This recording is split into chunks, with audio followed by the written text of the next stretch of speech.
Hey, everybody. Sorry about that. Me and Miss Star was talking, kind of lost track of time. Anyways, so how is everybody today? I have to go pick up a package that was delivered by Amazon that Miss Star ordered for herself. So I have to drive all the way back to the gate and see where it is. So, how is everybody? How are you all doing tonight? Huh? I hope everybody's having a good night.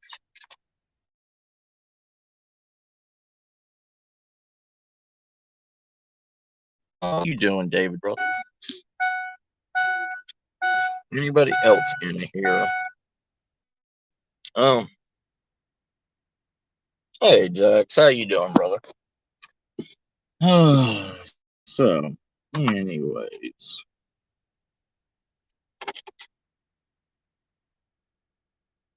I hope everybody's having a good Wednesday now. I guess it's considered Wednesday. No longer Tuesday.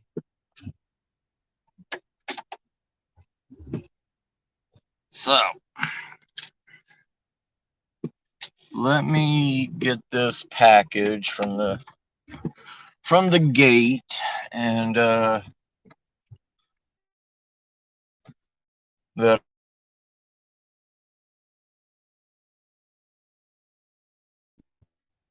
could not be at night to pick the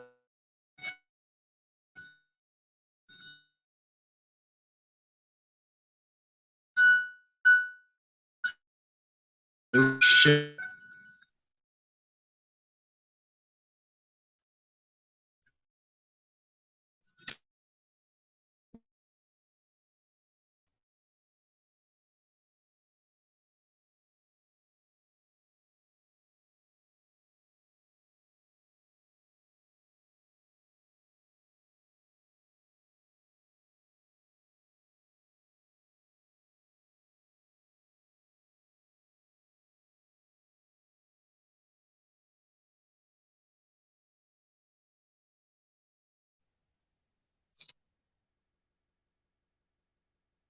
But that never happens.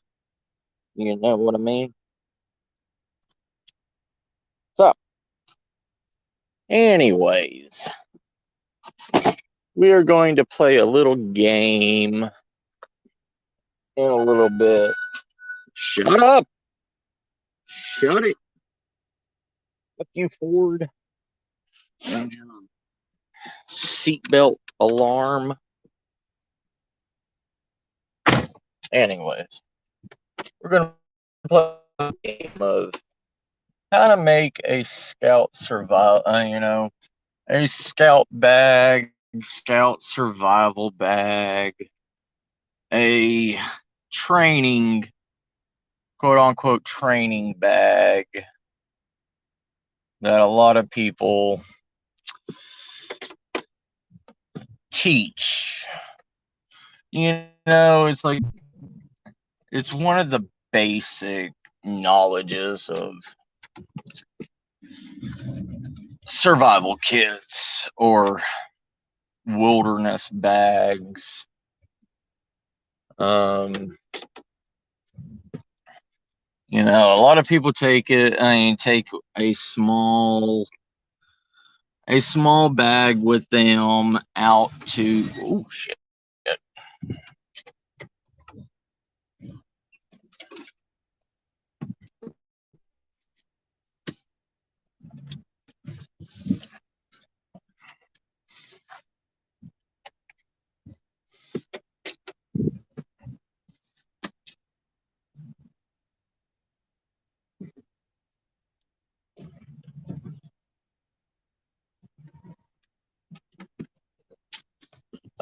Sorry. Anyways.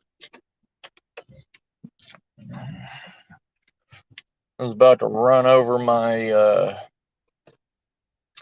prickly pear cactuses because I wild grow them, so I don't have specific areas that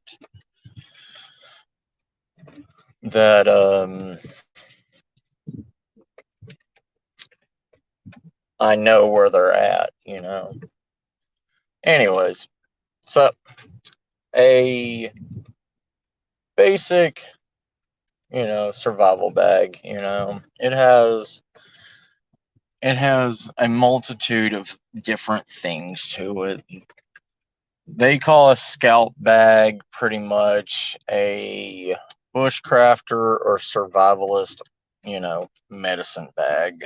It's got the 3 temporary, you know, first fire, water, shelter.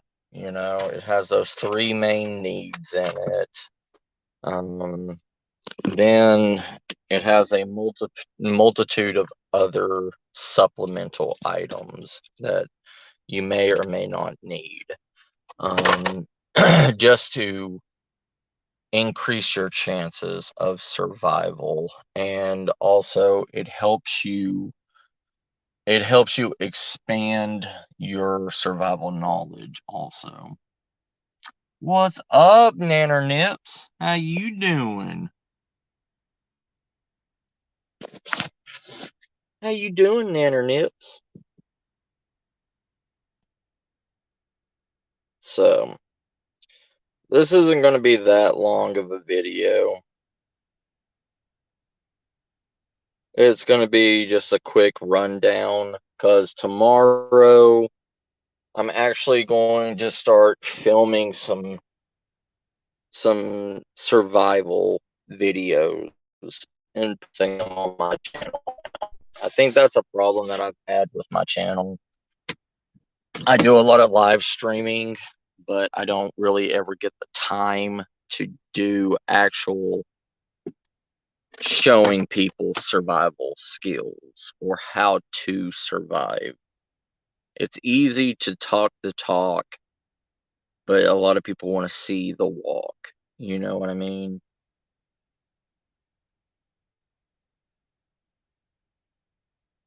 But you know, that's how it is. And it's you know, I'm not going to apologize. I'm not going to say, you know, I'm sorry, because fuck, you know, people need to live. People can't put food on their table and survive and live a happy life by living on YouTube. There is no such fucking thing. I mean, there's only like a 3% on YouTube that actually can quit a job and work on YouTube.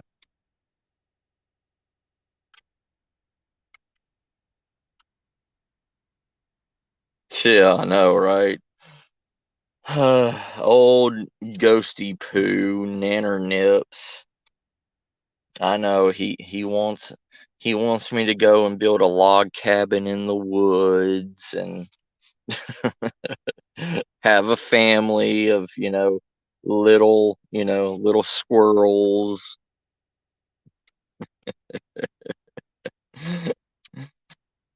Right, Ghost? You want me to have a family of, showing how to have body heat of, 1,000 chipmunks on me? What's up, Shire brother?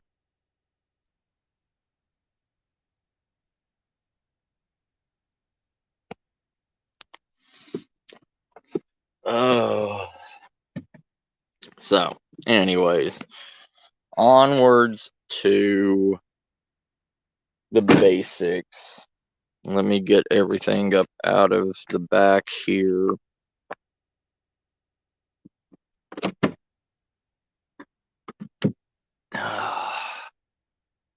So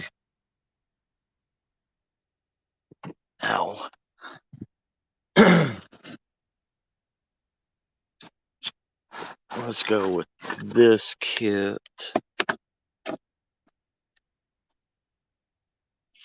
And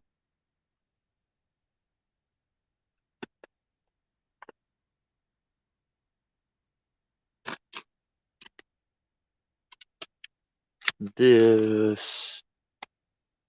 And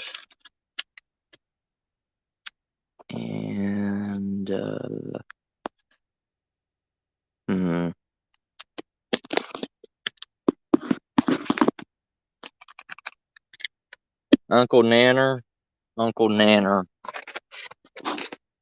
Uncle Nanner.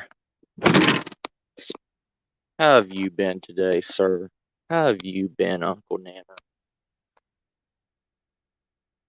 You know I love you.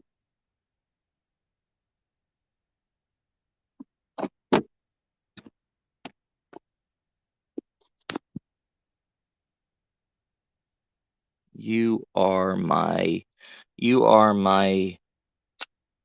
adopted redheaded step uncle. You know this?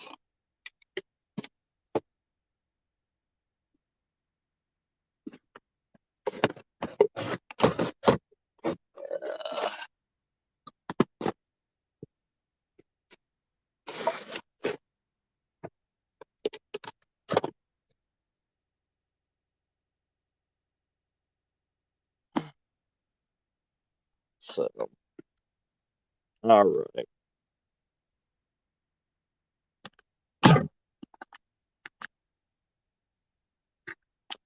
So, anyways,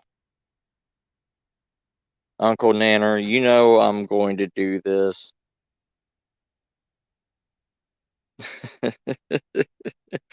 You're my hero, Uncle Ghosty.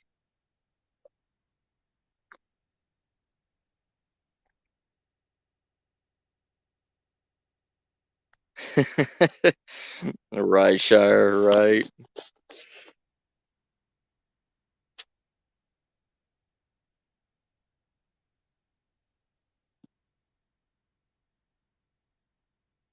Build it with my teeth. Hell no. Hell no. Uncle Ops. Uncle Ghost. Nanner Nips. Hell no. I ain't like these other woodland dumbass Neanderthals.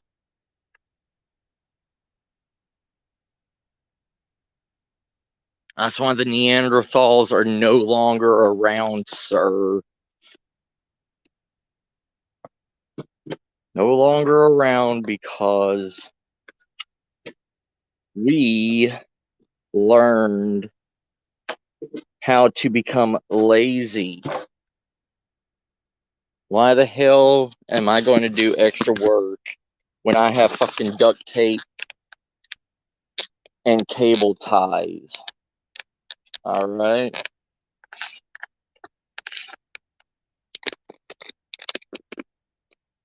Hell no. Hell no, sir. Too lazy. Too lazy, and I ain't got enough time in my ever-loving schedule to go out and build a kumbaya lodge, wooden lodge. Ain't nobody got time for that. Hey, Nightmare brother. Take care, brother.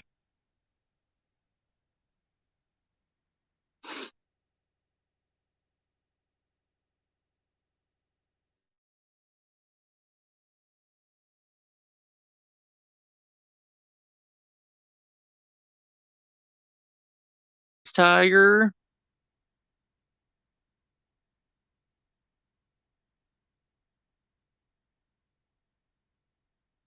All right, so. Ooh. Hello.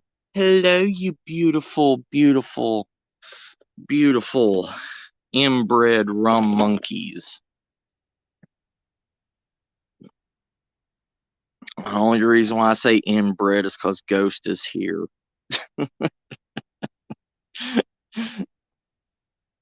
We know all those people from Ohio have, you know, the only thing that spreads out is the roots. Tell Ripley I love her.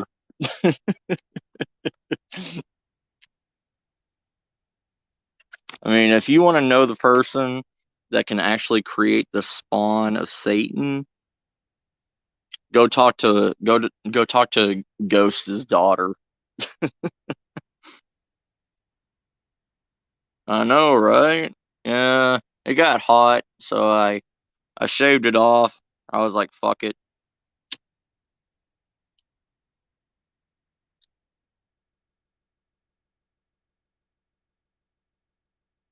All right. So,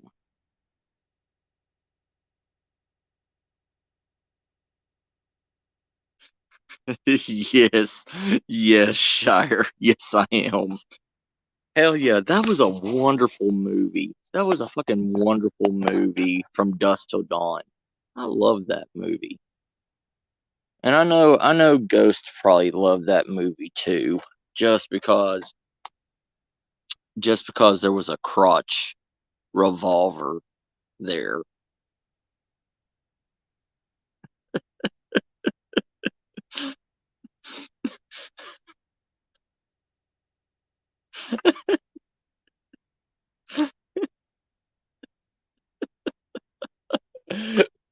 Ghost, Ghost, don't be jealous. Don't be jealous of the windswept hair. Don't be jealous. All right, so anyways, whoa, look at that, and look at that look at that tin cup right there.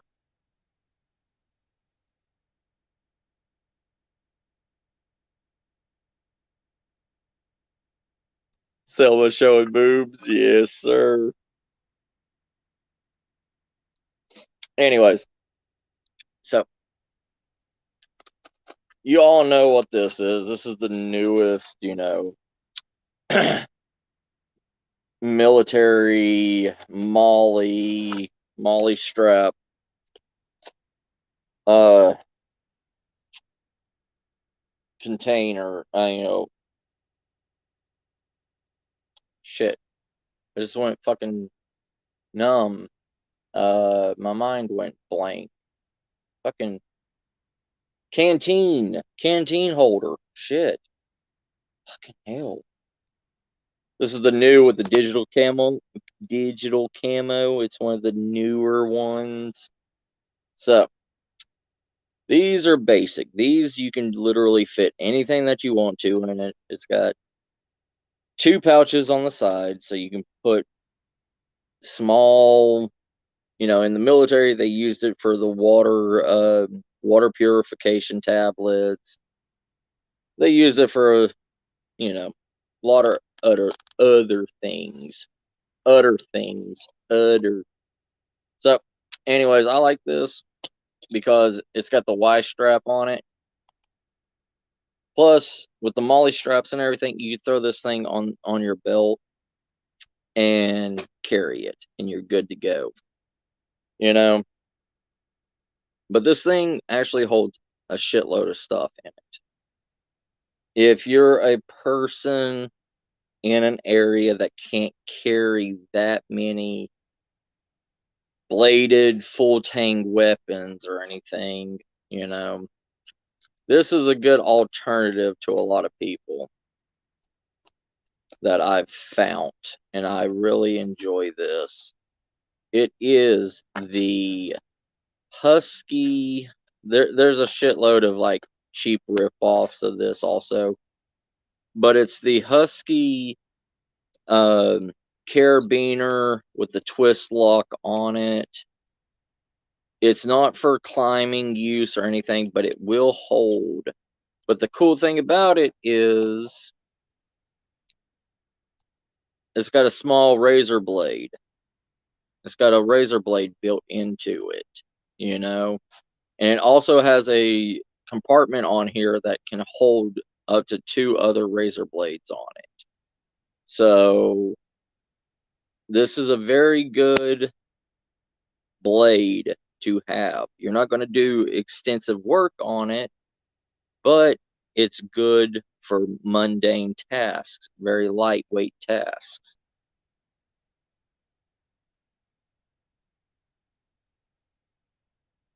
I know. Yeah, it's the new. I know it's the new camo bullshit. But you can't blame me. I found it for 50 cents at the Goodwill, Ghost. You can't blame me, brother. It still works. You know, I like the self-cooling, you know, the old the canteen holder that had the fur on it that you could wet and it would cool down the bottle. And, you know, you could cool down cool down your hot water or whatever that you boiled. I miss those old ones. You can't find them anymore. Even our military surplus and everything, you can't find those. I mean, you can wet it and it will cool down your water, or you can dry it out and everything, and it will insulate your canteen, and your water won't freeze either.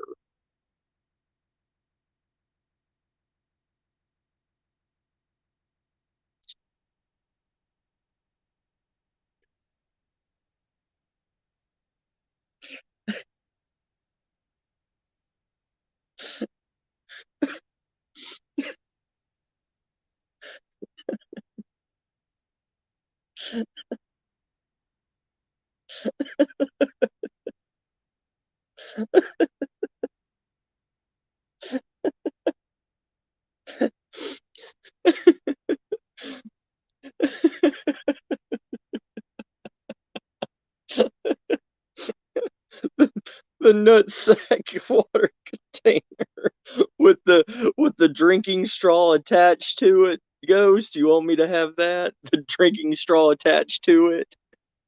Hey, Deanna sis, how you doing, girl? That was my favorite little cryptid.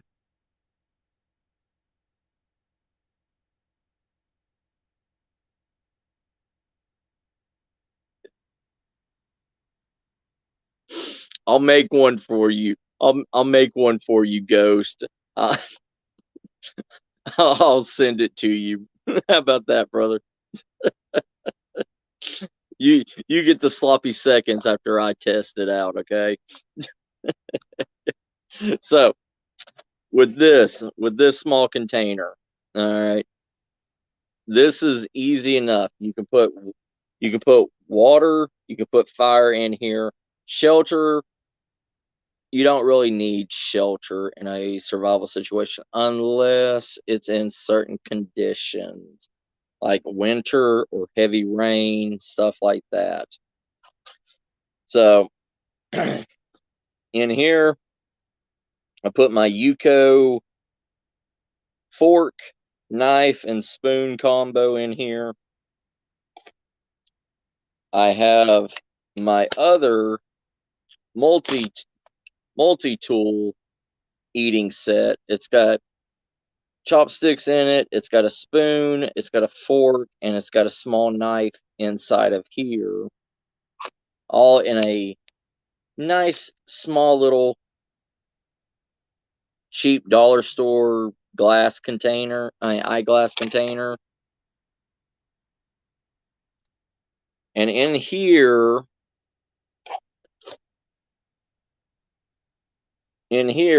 is, yeah, I know, is the Pathfinder. I don't know if you can see that well, but yeah, the Pathfinder 32-ounce wide mouth canteen,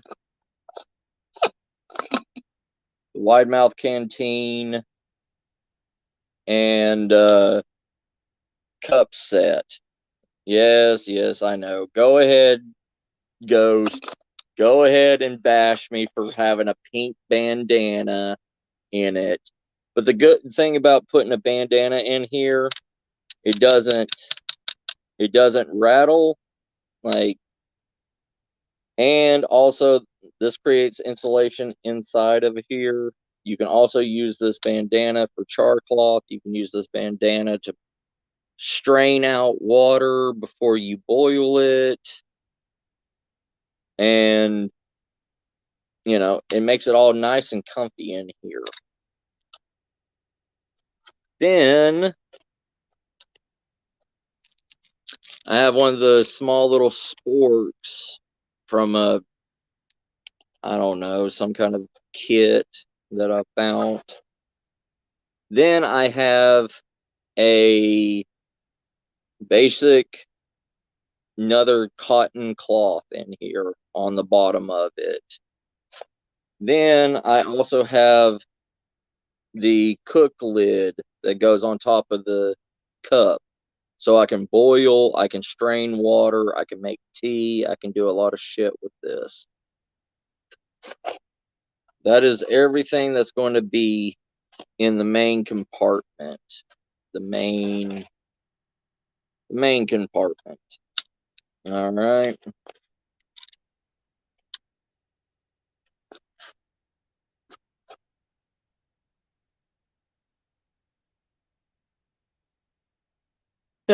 Big brain. Yes.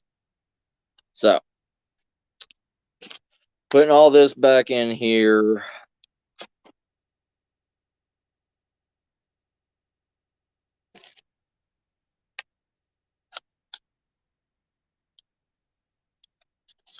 It's an easy scout kit. You have water.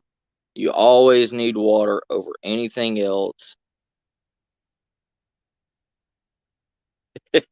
Bear Grylls tramp stamp.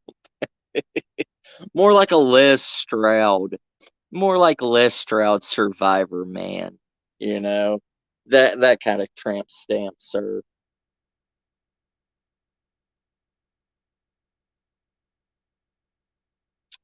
But in the right pouch, I have a hole punch, a metal hole punch. This thing is carbon steel. So, and everybody knows about carbon steel. It creates sparks. You can use this not only to puncture the back of the head of a turtle if you capture it, put it out of its misery before you boil it. You can also scrape this to create sparks. Plus, it's also got a rubber grip on it, so you just scrape the top here and create the sparks. The right pocket for me is my little fire, quote unquote, fire kit. I also have a mini plier multi-tool. So it's got wire strippers on it. It's got the, you know, the needle nose on there. I'm going to have to put WD-40 on this. So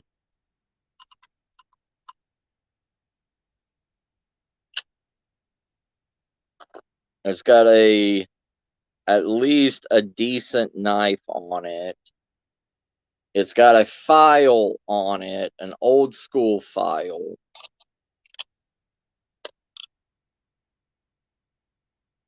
So it's got a file with a 90-degree bottom on it to, I don't know if you're seeing the sparks or not, but the file is used to scrape this to create sparks if need be.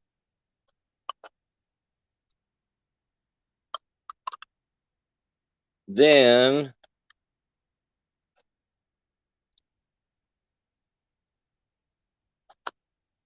let me put this back in here.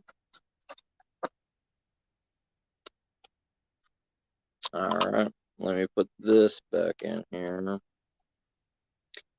Then I have a very, very small Altoids tin. You can put embers in this. You can carry it from one place to another by holding it like this.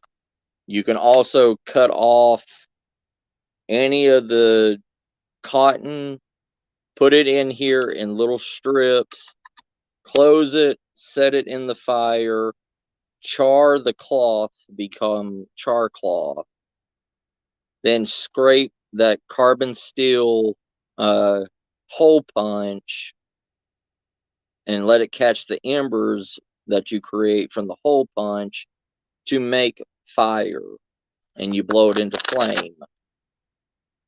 So this is the small little fire kit that's with it, and you can also learn your primitive skills out of that, like we were talking about yesterday. And now on the left hand side, what do we have on the left hand side? We have a wide mouth pencil sharpener. You can put twigs or anything in here, dried twigs, create pencil shavings or circular shavings, and make that into a small tinder pile to make your fire with. It's always good to have a pencil sharpener with you. Then I have a piece of flint. The same thing. I can use this flint against that carbon steel to create sparks if I lose that multi-tool, because it is small. And you know how it is when you handle small things. A ghost. But yeah, I also have a nice piece of amber, nice piece of amber that I've sharpened, that I flint knapped to a nice, if you can see it, a nice bladed edge. This thing will outlast any knife this blade will. And it's as sharp as the razor blade. This is a go-to if I need, and it's a nice field dressing, stone. Then I have another piece of of flint also. Same thing, for sparks. Then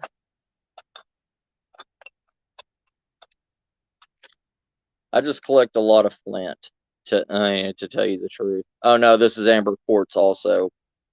This amber quartz is what I made this knife off of. So I have an extra piece of amber quartz that I can use as another bladed weapon if need be. Not a bladed weapon, but a bladed tool. Then I have my carbon steel striker. The carbon steel striker is also, it has a hole in here, a divot hole, to hold down if I need to make a bow drill.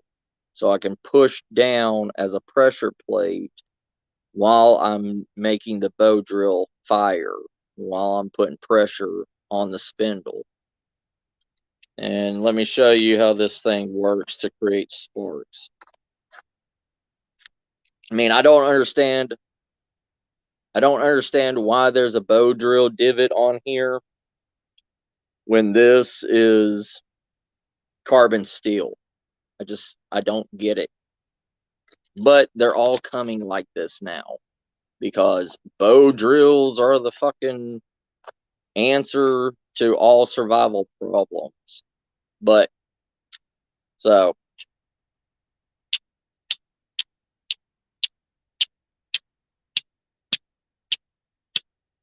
you see, when you make char cloth and everything, you put char cloth on top of this, then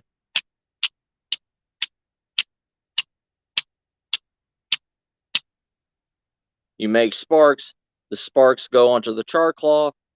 You blow the char cloth into tinder, make a fire, boom, you got your fire. And that was just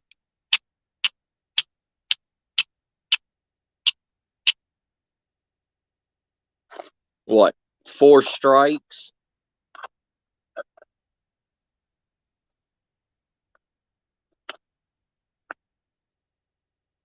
So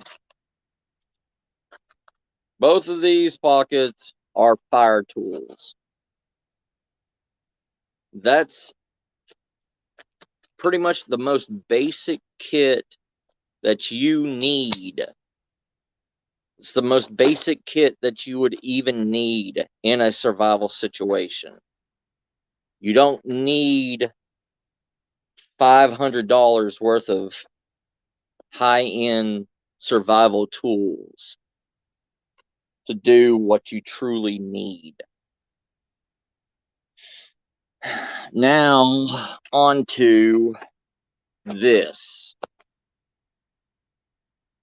You can either go lightweight with like a pound with this, or you can go 5 pounds with a sling pouch.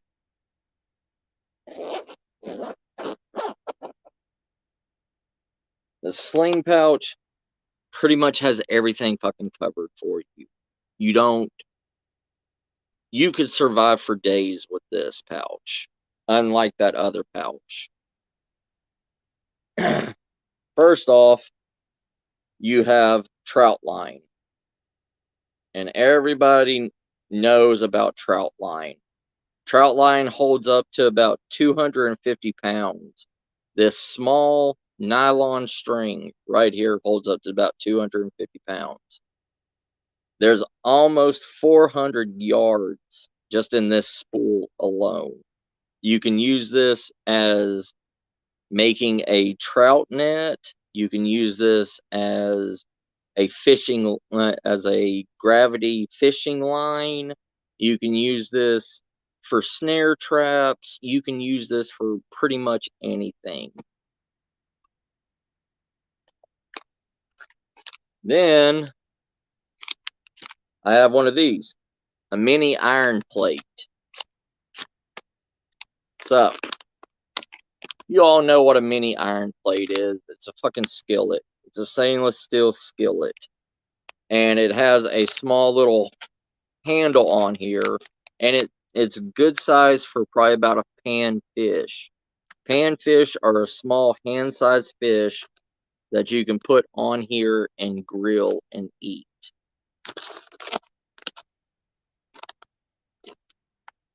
I have a Bcb Fishing Kit in here. All right, this is from the Bcb International. One of my British friends sent me this about a year ago. But it's made in the UK, Cardiff, UK. It contains 36 meters of fishing line, 14-pound fishing line. It has a winder on it. It has 2 swivels, 2 hooks, 2 weights, and 2 lures to it.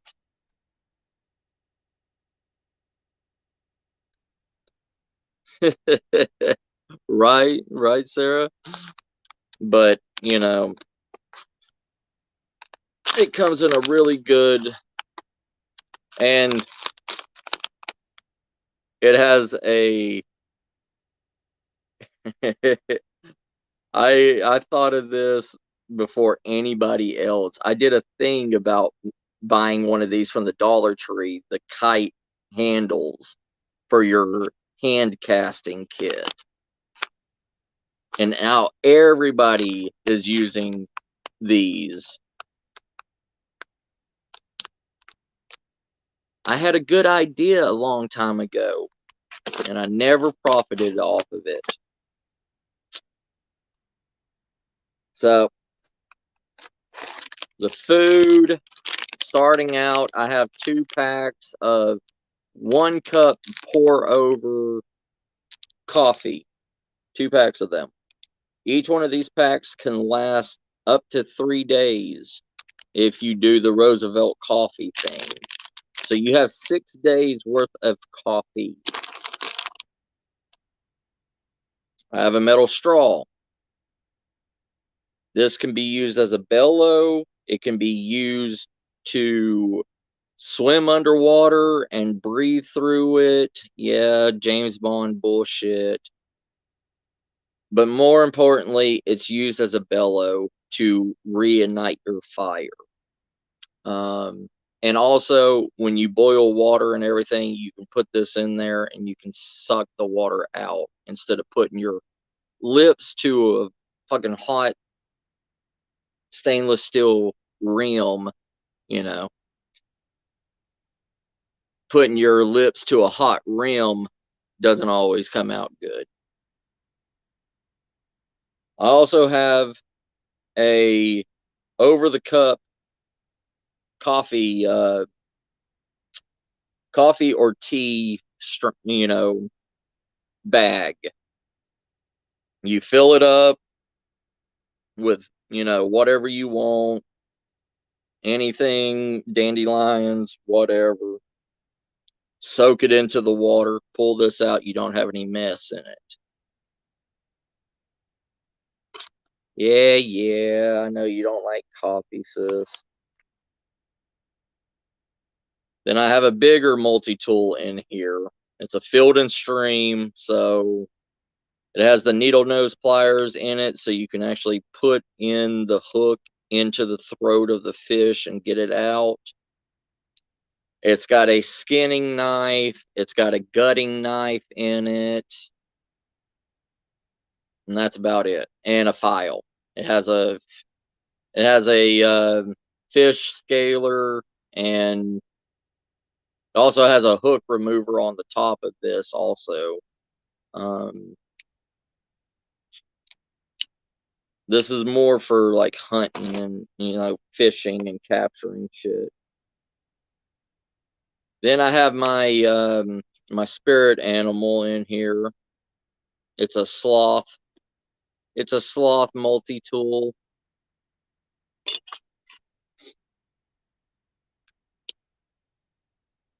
Then getting into food, I have 2 packs of Sopa, which comes in a Mylar MRE bag. This was a fucking $1.25 for, and I have 2 bags of it.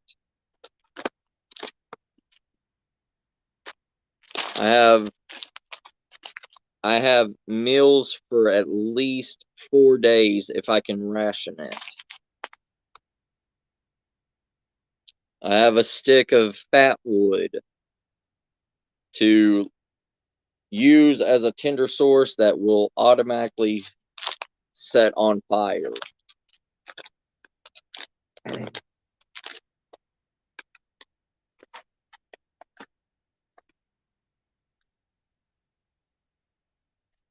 Okay, that front pocket is done.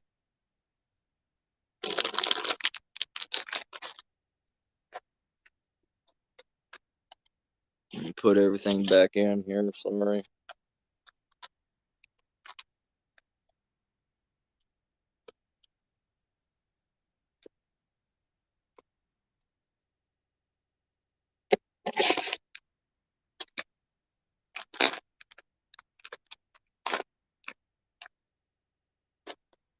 So,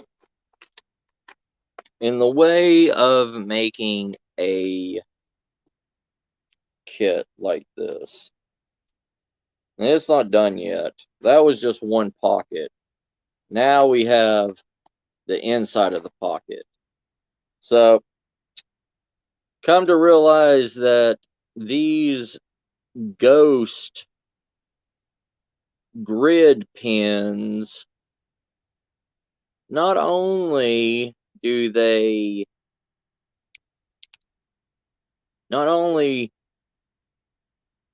create a grid to see things coming and going, but they are also a high-powered laser pointer that will catch things on fire and will also protect you against wildlife and everything.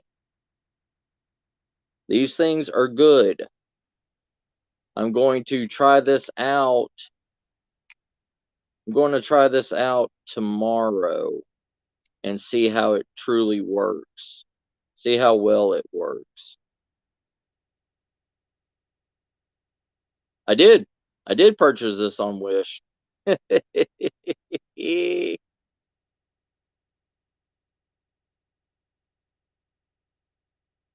What's up, Chatty Poo?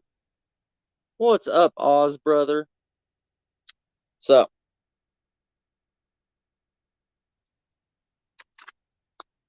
this is one of the pieces of my belt kit. It has a flint and steel on it with its own striker. Basic, good, decent, and a very cheap Victorinox Swiss Army knife.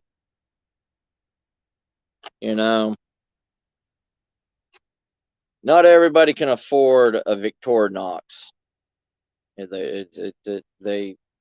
They range from $20 for a pea-size one to $10,000 for their huge brick.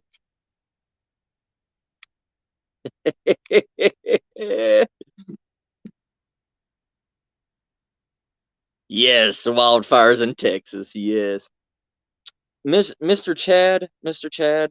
I think I hold on. I think I have seen your box. Hold on. Did you call for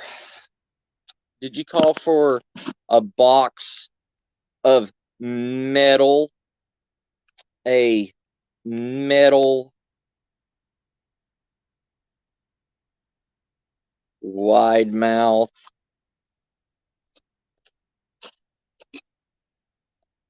You wanna drink from my my wide mouth container? Yeah. Found your cock. Found your limp cock. So, anyways, back to what I was doing. Another piece of my belt kit that goes straight to my belt. And yes, I am a pyromaniac. I have multiple ways to make fire. This had a knife and a ferrocerium rod in it. Cheap. I could throw this off. I could give it to anybody that I wanted to make sure that they're okay. This is more ferrocerium rods. It's got this one.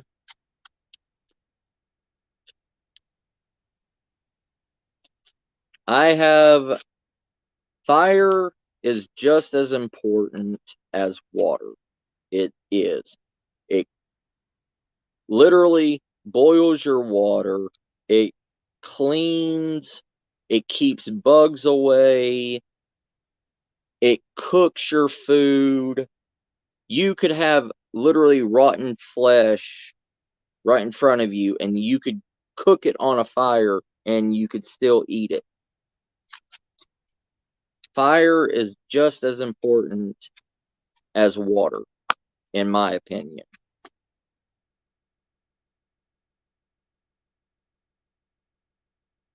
Yes, I do, sir. Then I have my Camelus, my saw, my good little about 2-inch saw that works really good. Plus the aggressive the aggressive teeth on this is double-edged. It's also a good bone saw. So if anybody's with me and y'all die or you get gangrene in your leg or something, I'm cutting it off. Love ya. Oh yeah, these are great. These are awesome.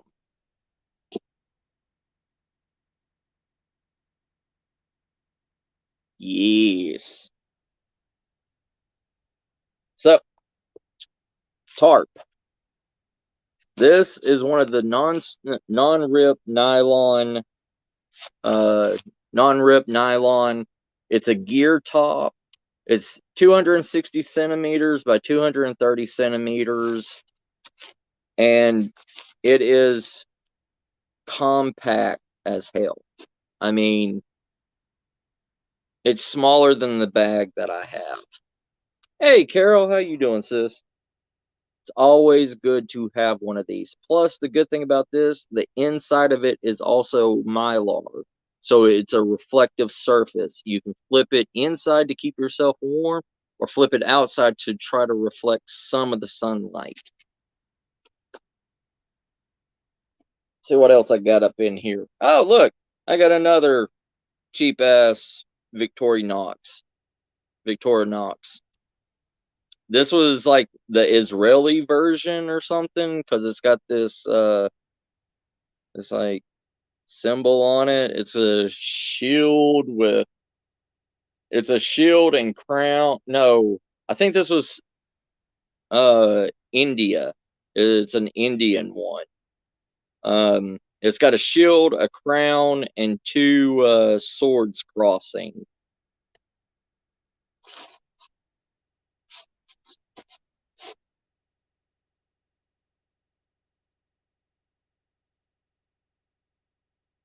Be careful what bone you cut.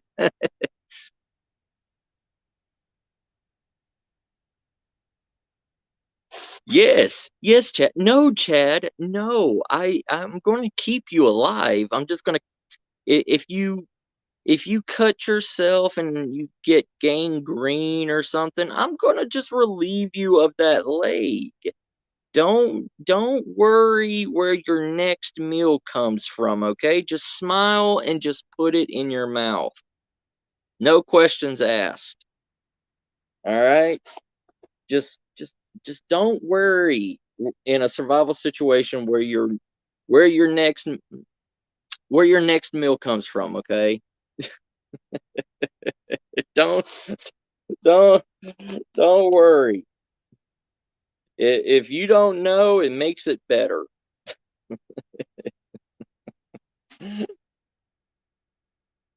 Makes it so much easier. So much easier. Yes. Get some of that Chad thigh. I mean, people love thigh meat, chicken thigh meat. I mean, what's the difference, right? I mean, what's the difference? What's the difference from one thigh to another thigh? There is no difference. Facts. Anyways, so to go with that tarp and everything, I have two packets of I have two packets of 6 tent pegs. Tent pegs can be used for any fucking thing. One pack is used for my tarp. The other pack is used for whatever I need it to be. If I need to make a frog gig, if I need to, I'm going to use these things. If I need to make a skewer, I'm going to use these. If I need to cut off Chad's pinky, this works to cook it. I mean, just pop it on, put it over the fire. You can make a spit. You can make a spit with it. You could just turn the meat.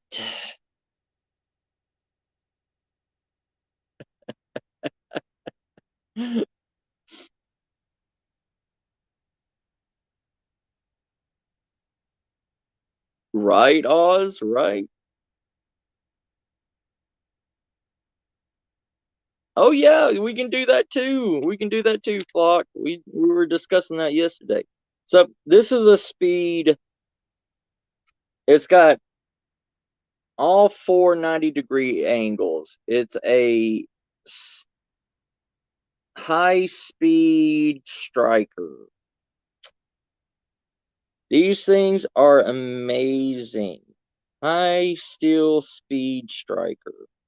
These are great. This is what you use with your ferrocerium rods.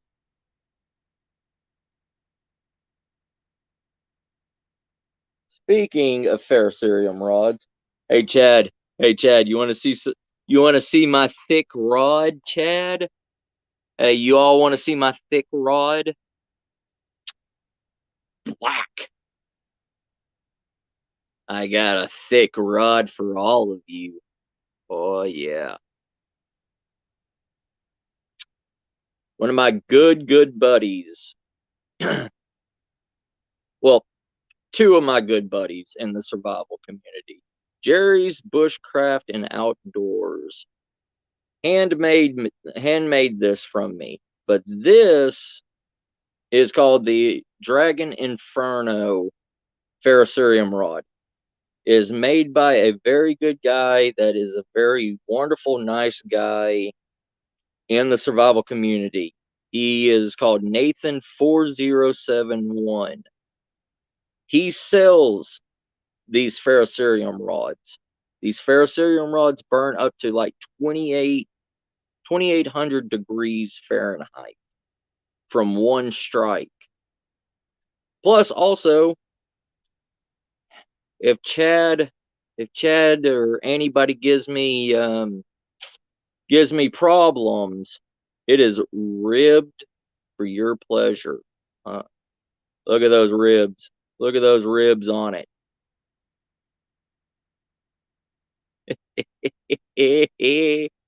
But anyways, this thing will literally set a forest on fire during a drought. So be careful with these fucking things. And this thing alone weighs probably about half a pound. It is 3 inches by an inch. And that's what this goes for. And I'll show you how these sparks work in a video.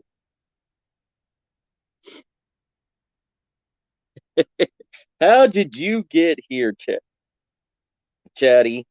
How did you get here, sir? That's the question we're all wondering. How did Chad end up here, of all places? I mean, and last but not least, let me shove my rod back in here.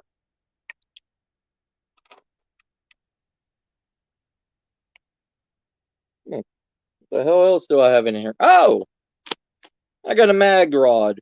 I got a magnesium thing, magnesium block, and a striker on it. Always good to have magnesium, because magnesium will save your life before anything else. And also, if it's 100% pure magnesium, you can also scrape it and eat it. Fun fact.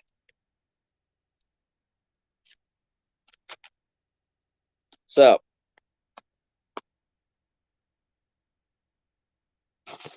I have one of these. It is a Jigsaw. It's a Jigsaw Stove. It is made out of aircraft aluminum. Everybody's seen these things before. They're the Lixada. And as you can see, I've used it multiple times. And my good buddy, DIY Dark Matter, gave me this. One of my good friends. So, it's a piece. It's a puzzle piece.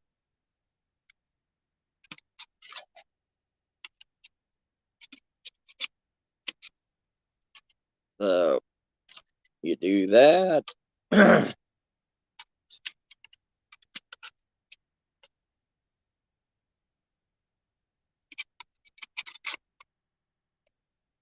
That.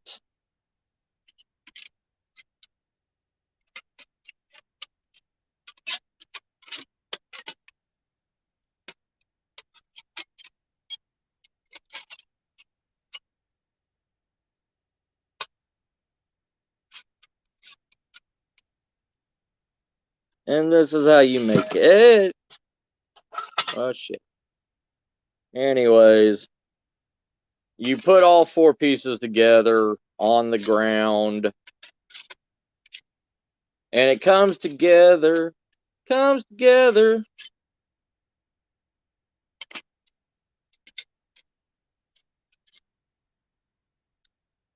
They're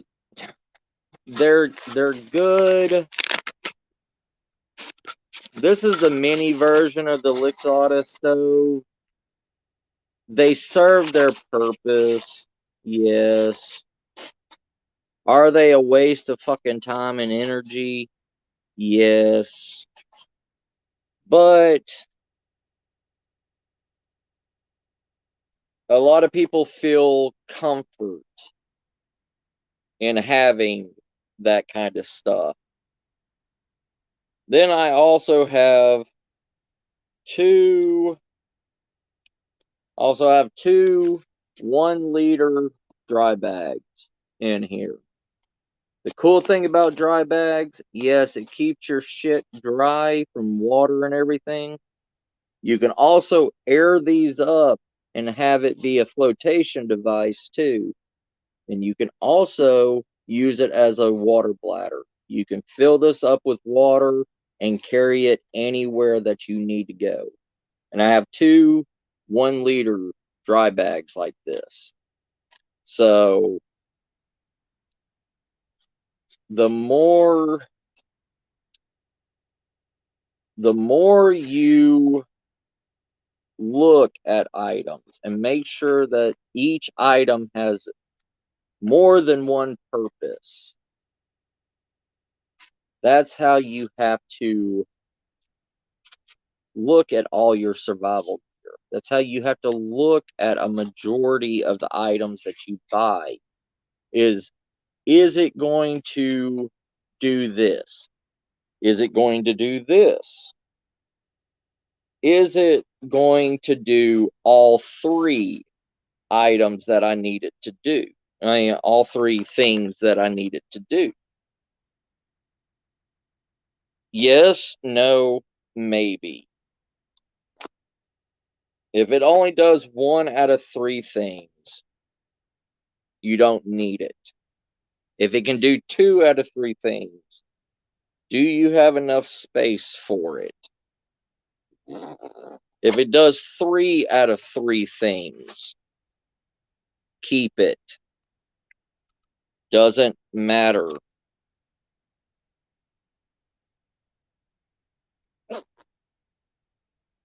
If it can do multiple things. And see, this is another problem with survival bags. Survival bags are big. Survival bags are bulky. Yes, they are. But when you're in the survival situation, you're going to see. Oh, yeah, I forgot. These quick survive. These are 3. They're 3 10-minute 750-degree fire starters. They are waterproof. They have a 30-year shelf life. They're 100% waterproof and food safe.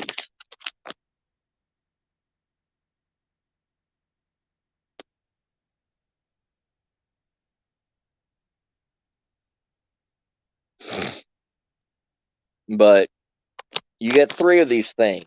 And you can cut these into small portions and burn them also. They're like wax tablets, like a wax pad kind of thing. So you don't have to burn the whole entire damn thing. You can cut it and make it last even longer. Hey, Tanya, how you doing, sis?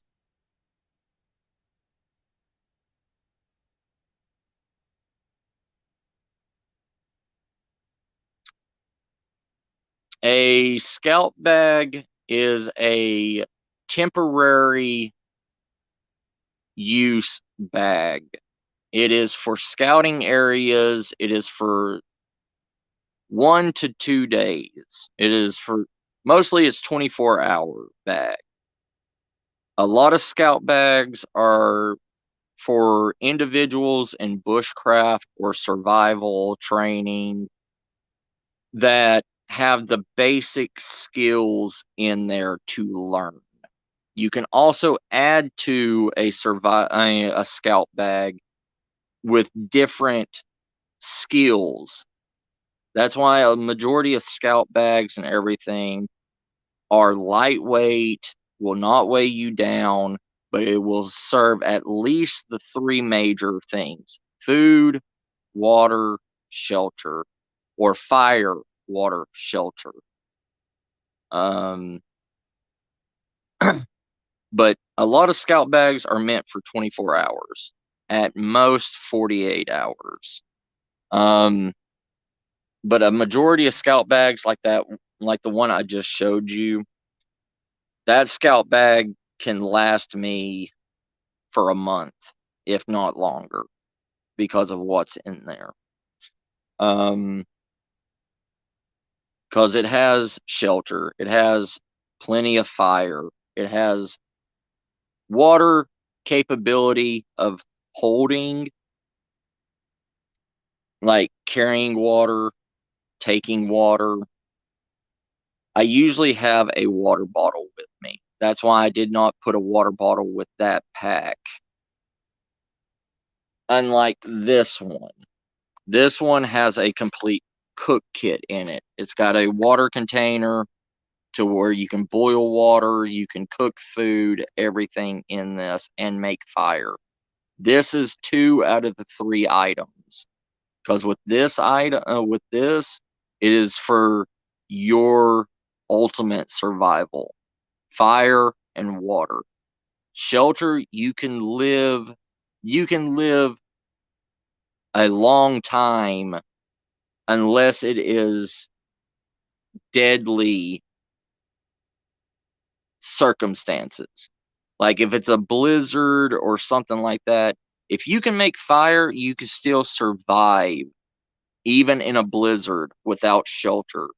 If you can make fire and contain your majority of body heat, you can still survive. You don't need a roof over your fucking head to survive. You can be in pouring down rain, you can be in snow, everything. You can find trees that can temporarily give you some shelter. Evergreens, spruces, willow trees, a lot of evergreen trees can give you shelter. And it can also, with willow trees can surround around you and keep the heat around and warm you up. What's up, Brenda sis? How you doing? But scout kits are is for you if you don't know what you're doing or anything. A scout kit is the easiest and the lightweight pack to take with you. You can literally put this, because it has molly straps and everything. You can strap this to your belt buckle or your belt strap and walk with this. This is not going to slow you down. It's not going to, cause you injury, but it will allow you to contain, boil water, make wilderness tea. If you are able to catch, a fish or anything like that, you're able to start a fire, cook, and take care of yourself.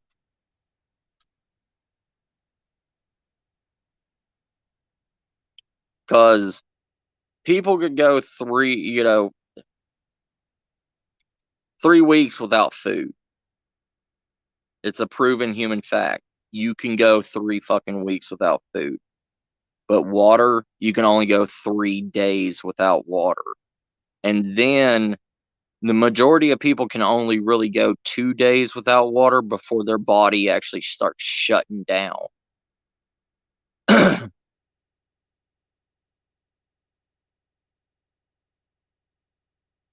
Right.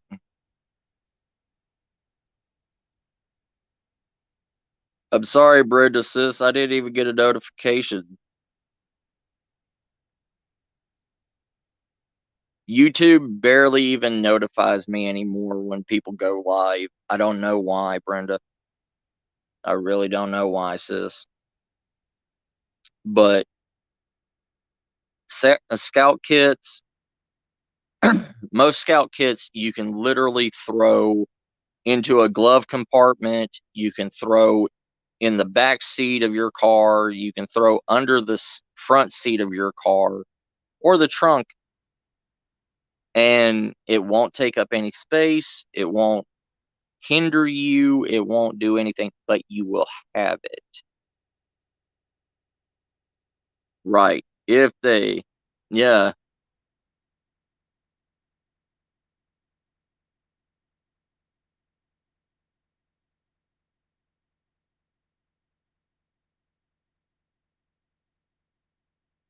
yeah, back issues suck. Yeah.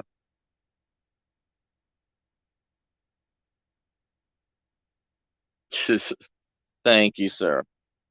But here's the thing, you know,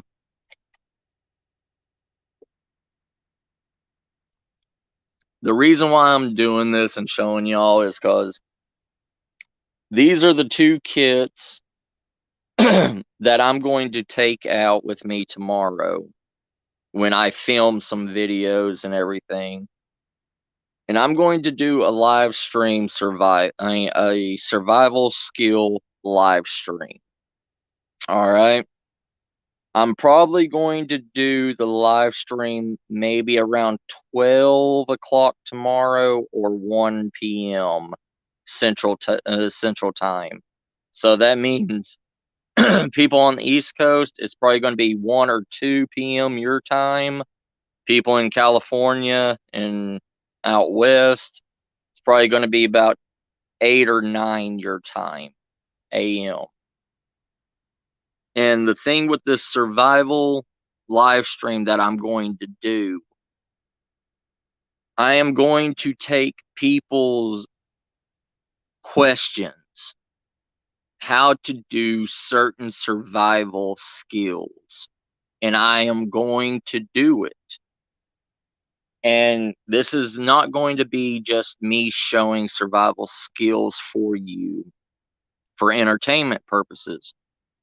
This is also going to be if my skills are still the same because of work and everything. That's another problem. Because just like any other skill, you lose it. You lose your skills over time.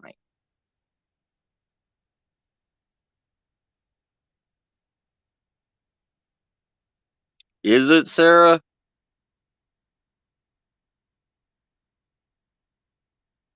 Well, I mean, but but Anthony's only on for like an hour, you know?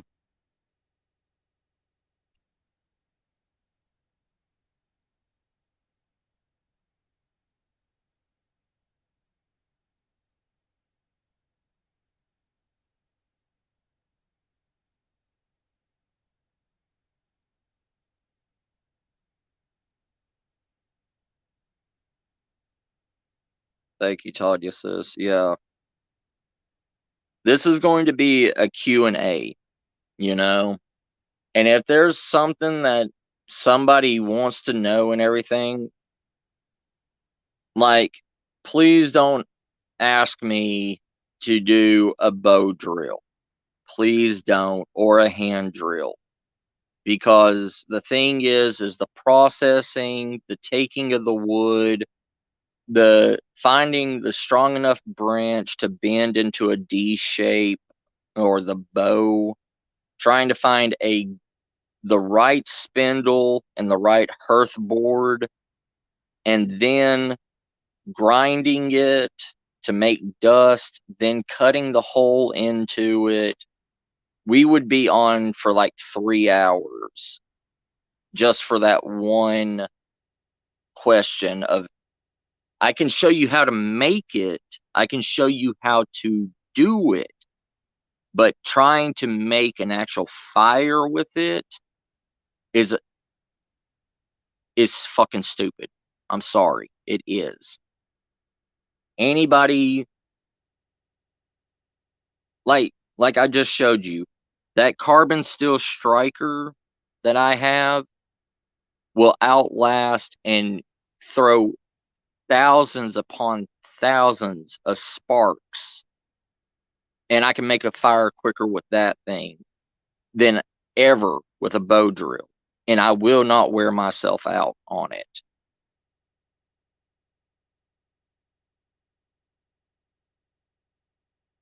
I could do that, Shire. I have some duct tape. I have some you already saw I have you know, bandanas and cotton rags and everything. I could shove that into somebody's mouth and wrap duct tape around their head.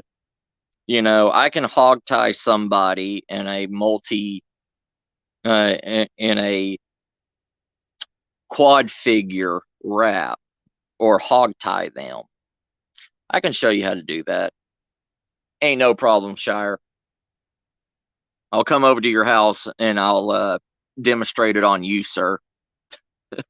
Or if Chad Smith podcast is still in the chat, he can be my lovely Vanna White and be the demonstration. I can hog tie him. Welcome back, Sarah sis.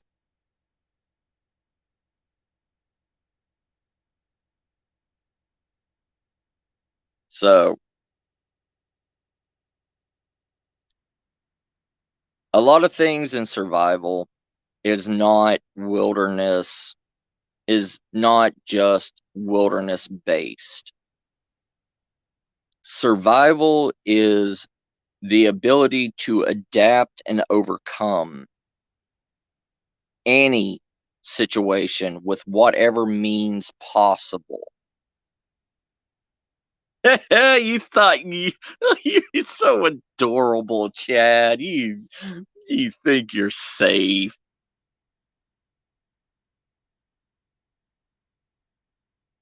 There you go, Tanya. Yeah. But Chad.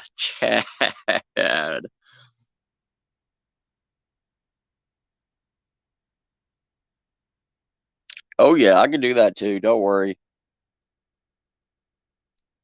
I know 78 of the 101 Karma Sutra positions. It's all good.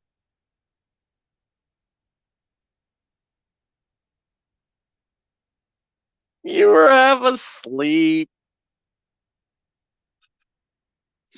Chad, being half asleep is enough to let me take off a ham hock.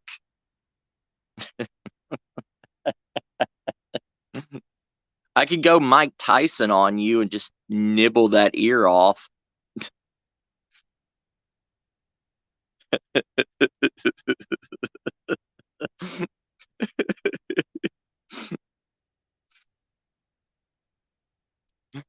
Oh, spooky, spooky. Spooky is a wonderful kind.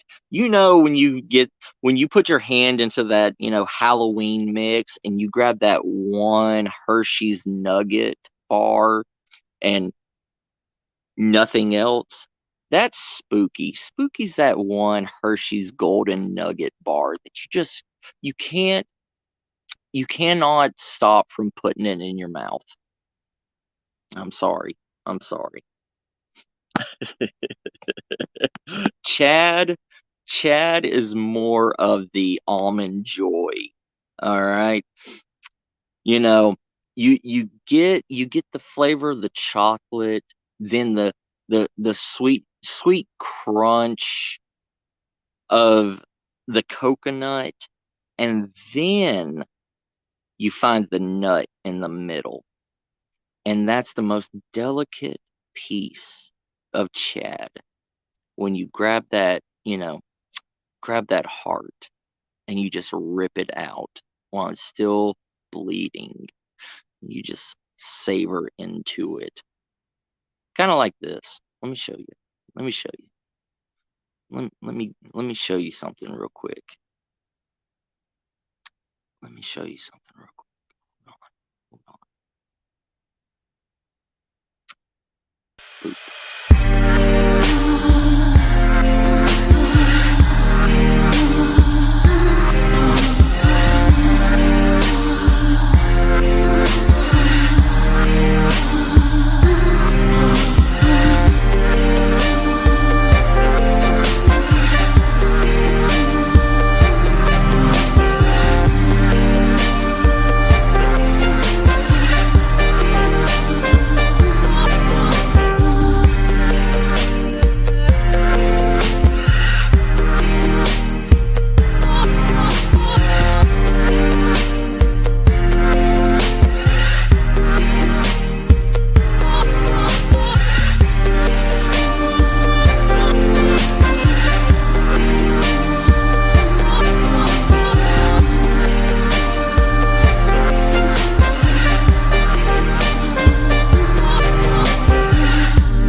Right there.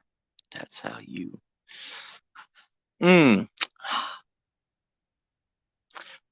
Hold on.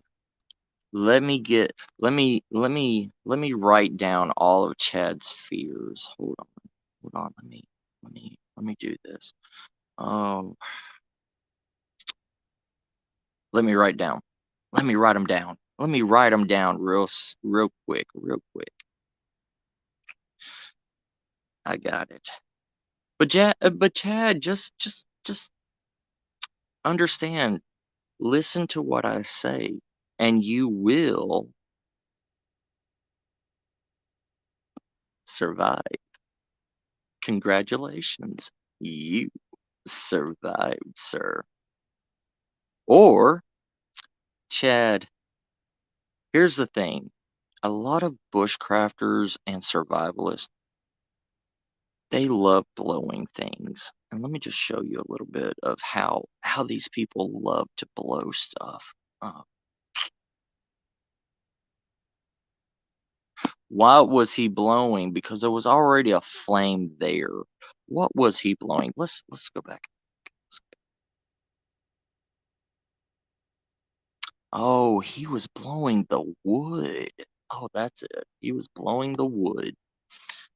I tell you what.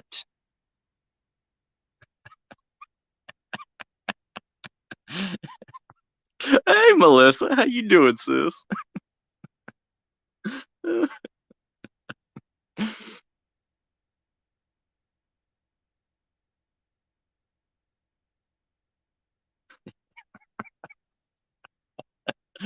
Oh, shit.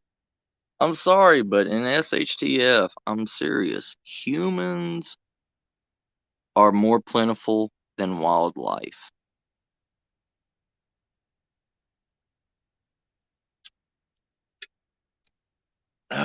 You just missed me. You just missed me playing with my bag, Melissa. You just missed me playing with my leather smooth leather bag. You want to see it? You want to see my bag again? Oh, wait, Melissa, do you want to see my wide mouth container? Hmm. Let me show you my wide mouth container.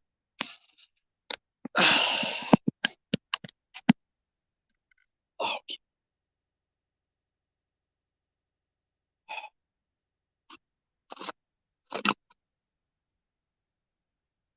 you want a drink?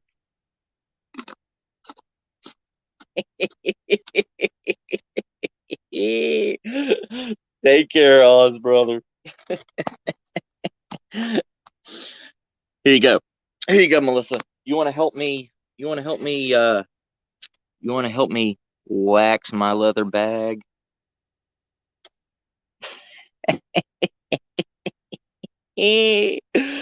Oh, if you don't laugh in survival, you'll never live. Trust me. Trust me. If you can't look at yourself and laugh, you'll never get by in SHTF. Trust me. You never will. You have to laugh to survive. I know, right? It's so smooth. Oh yeah, Melissa. Oh yeah, I can handle it. I can handle it. Ah, ah. Jeez, I wouldn't offer if I couldn't. Yes. But that's the thing, you know, people don't understand, like what we were talking about last night, you know. Right, right, Tanya. Oh, you can always blow the great oak tree.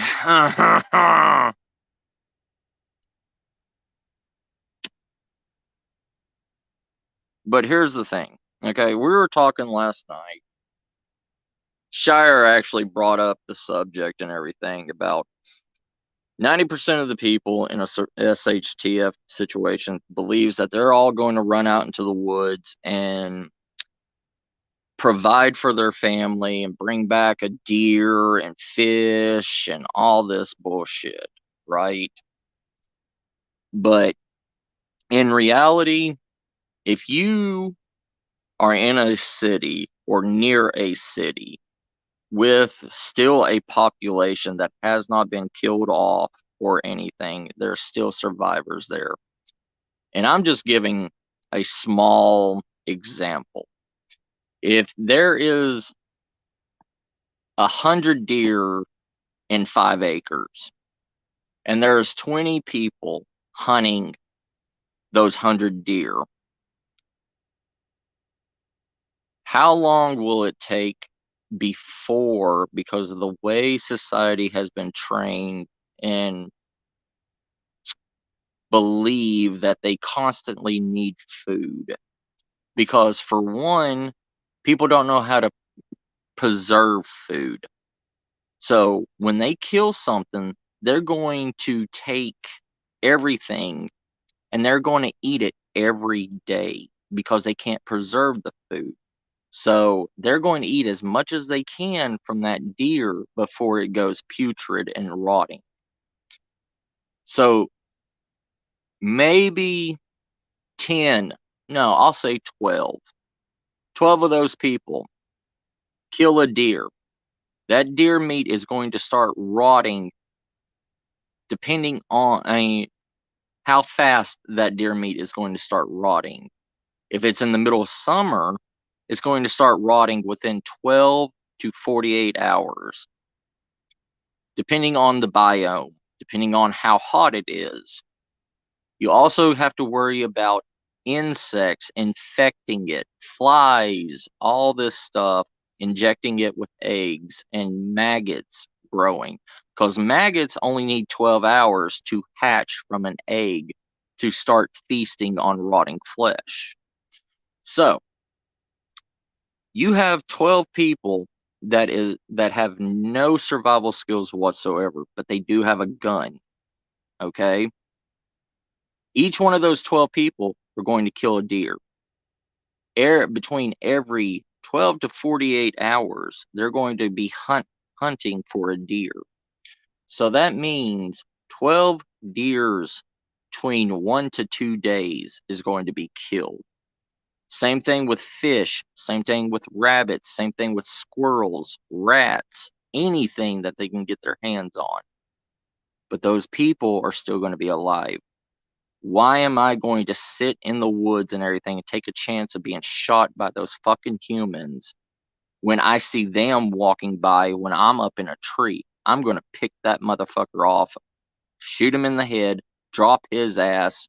I'm going to take him and I'm going to take care of him in more than one way.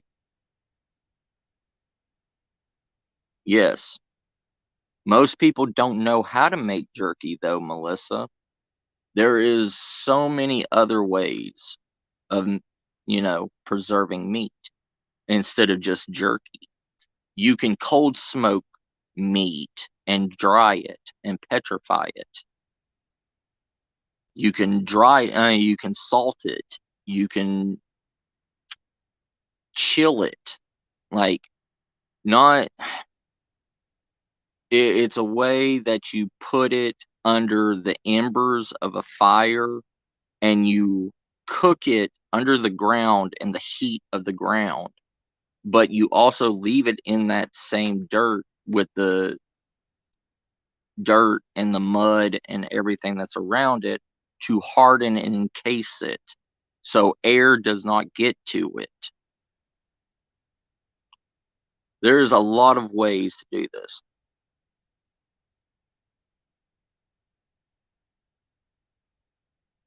Right, Tanya. That's another thing. Yes, that's one of the problems.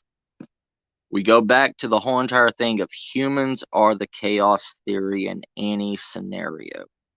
Humans are bred to think like how they think now. All right?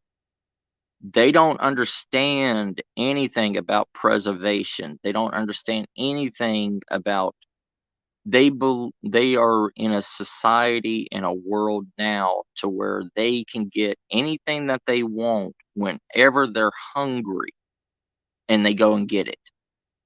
These are the same people that are going to be, they have a family of 6 people and they kill one deer and they're feeding a family of 6 people the way that they feed a family of 6 people in today's standards.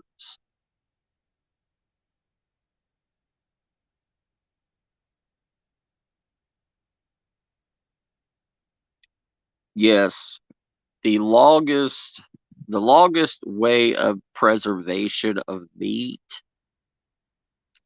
is called pemmican. Pemmican is mincing the meat up, turning it into ground beef. It's also cooking the meat in the way the Native Americans did it was they made the meat into like a meat loaf. Then they covered it in red clay mud or any kind of mud that they had, and they put embers on top of it. But they also put it with nuts, berries, any kind of fruit, and they cooked that fruit and used the acids and the juices of the fruit to preserve the meat. And pemmican, after they cook it and everything, they leave it to air dry. And they leave it to air dry for almost 2 weeks. And when you air dry meat, it preserves longer. Pemmican can be preserved and kept for up to 7 months, if not longer. Dry smoking meat lasts between 2 to 3 months. That is cooking having a smoking rail over a fire and letting the fire die out to where the embers are just smoking and the smoke is rising up from it and drying out the meat. everything in meat preservation is drying the meat. Because once you dry it, you preserve it. You keep all the nutrients inside. Water in the meat is what makes it rot. That's blood, water, all that stuff.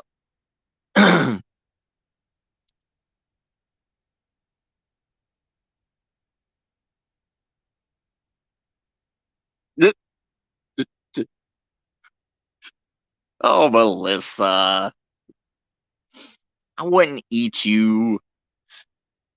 That's why I got Chad.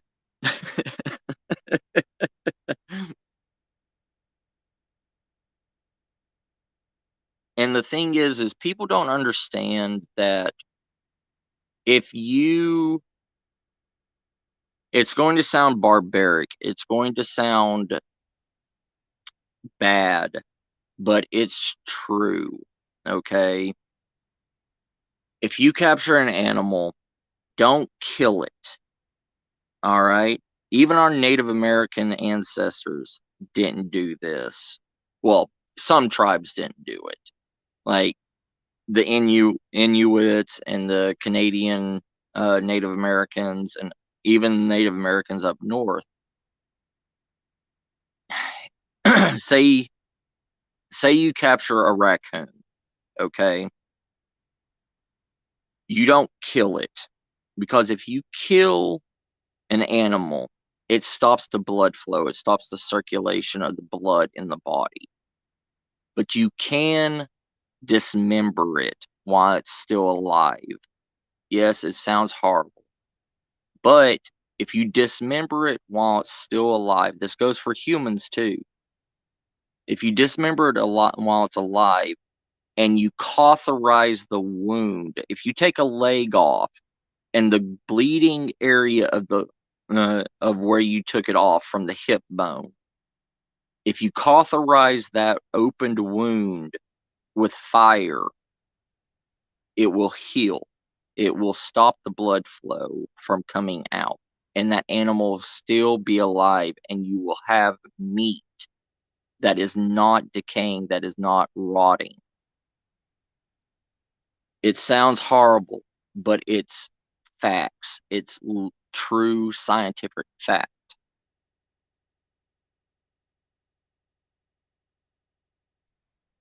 That's why when you go to Japan, Japan has plenty of fish dishes and amphibian dishes where they skin and they take the whole entire meat of the fish alive, and they still connect the spinal cord and all the organs to the fish, and it's still alive when they put it in the ramen. It's still breathing and everything when it comes to the table, and it's literally cooking it while it's alive.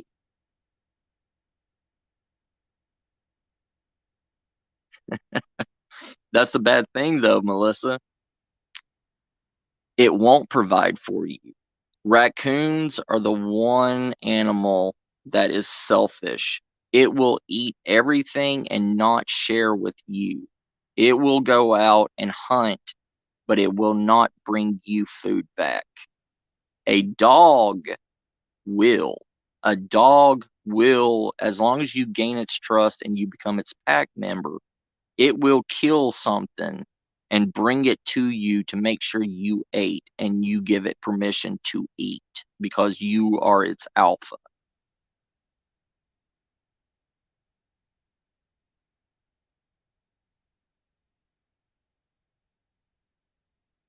See?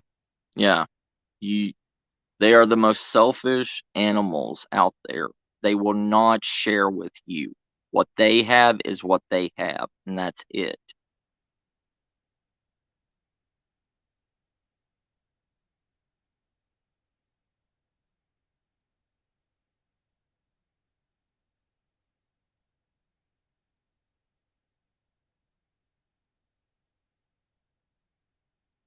Oh yeah, yeah, yeah.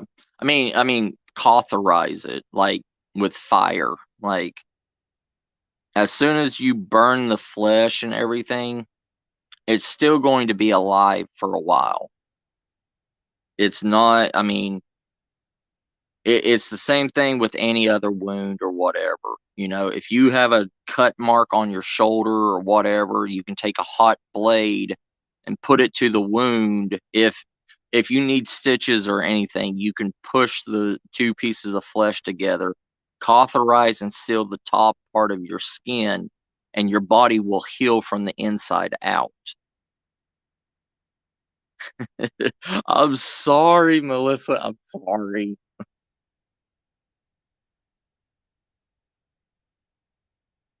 Yeah, yeah, Tanya. Yeah,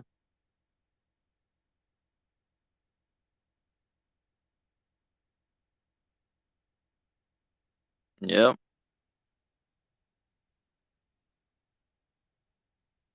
I mean, raccoons raccoons are literally like humans. They take care of themselves, and that's it.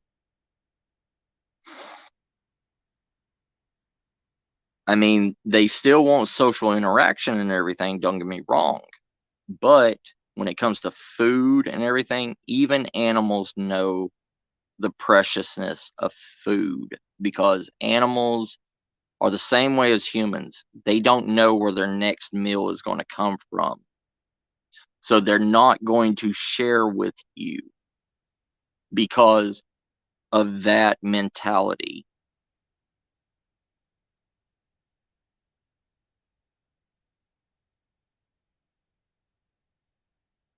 Yeah, I mean, you can use spider webs, you can use silk like silk webs and stuff like that, but if you're going to need stitches, the spider web trick and the silkworm trick and everything does not um does not work. You can fill the gap with spider webs, then put a gauze on top of it. But you know, it's one of those things. It's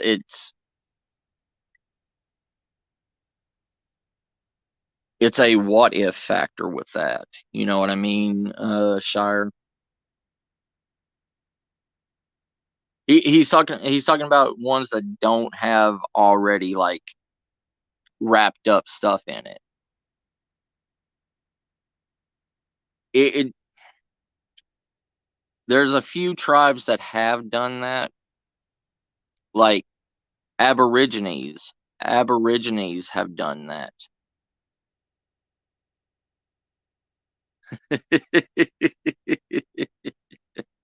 Like the Aborigines first started that with the Huntsman Spider, or one of the thick uh web weaving spiders of Australia. If Vodka was here, she would know. But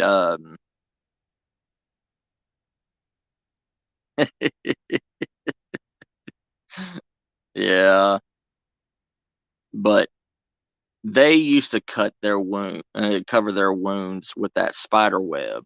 And yes, it did work on minor wounds, but life-threatening wounds it did not work on, because when the spider web collects enough blood, it stops repelling it. It will, like water droplets. It will repel water droplets for only a certain amount of time. But if you see like heavy downpours and everything, the spider webs disappear because it loses its stickiness or whatever it's called, and it falls apart.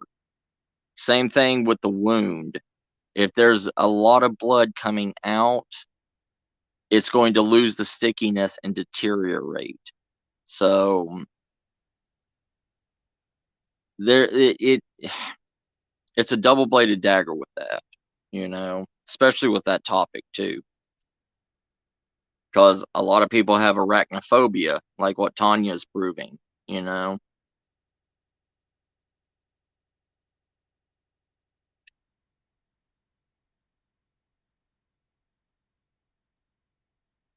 Yeah, Melissa, yeah. The Huntsman Spider is very, very venomous.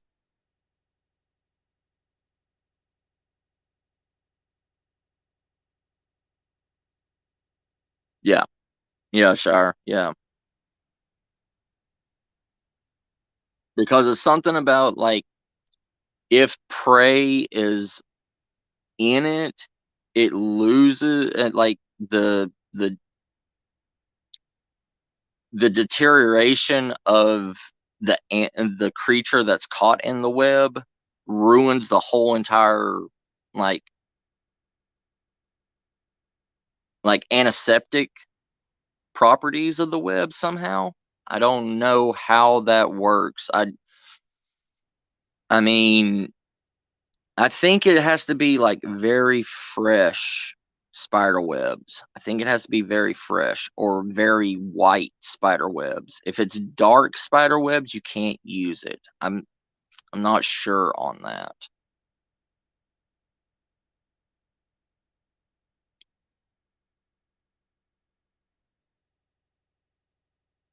Yeah. You can also use salt. You can use salt to stop your bleeding also. Even fucking table salt. That's why the Babylonians and everything, when they caught, prisoners of war and everything, they would literally cut the flesh off of the person and throw them in a tub of salt. I mean, and the Egyptians used to make small, tiny cuts that were opened all over your body, thousands and thousands of cuts, and rub sand, like salt from the beaches of the Nile into the wounds, and it would heal them up, keep them still alive, and then they could just repeat the process over and over and over again. Because salt is that thing that is literally a miracle food.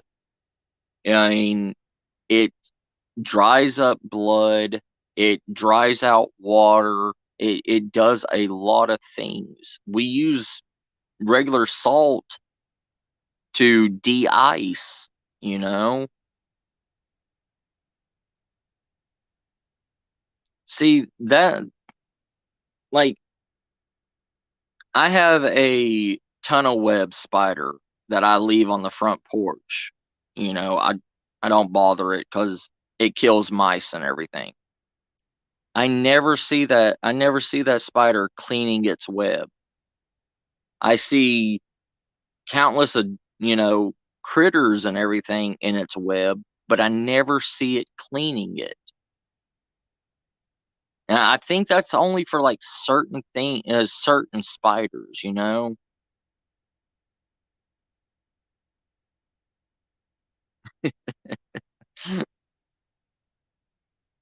Yeah.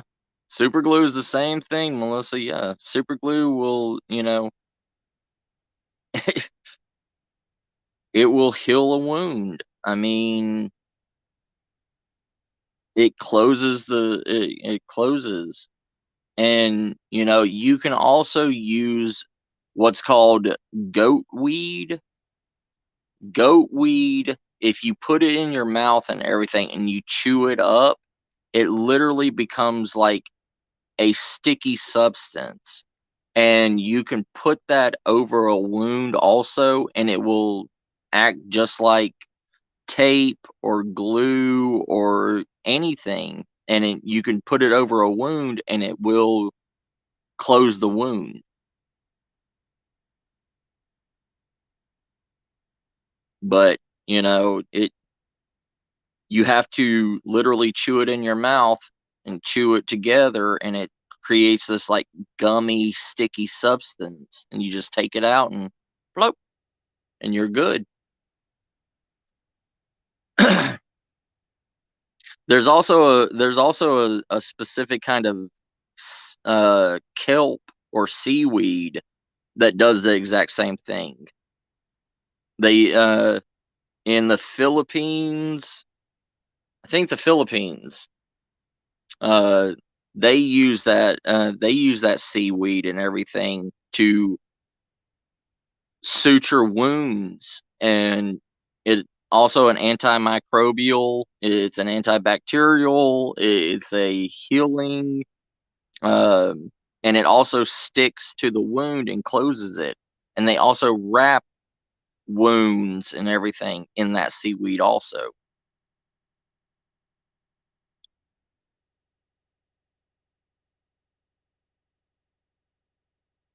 Yes, ma'am, Melissa. Yes, ma'am. Yeah, Tanya. Yeah, yeah, yeah.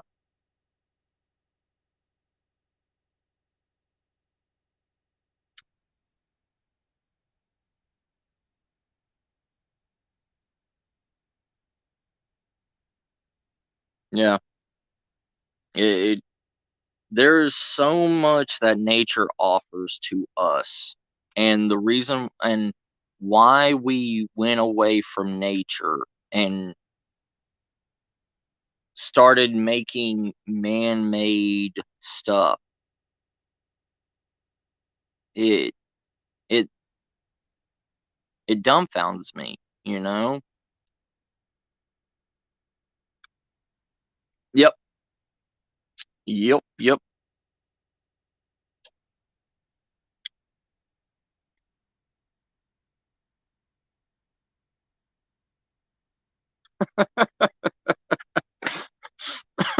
Shire. Oh, Shire, I love you, brother. Oh, all the spiders are just coming into the house. It's all good.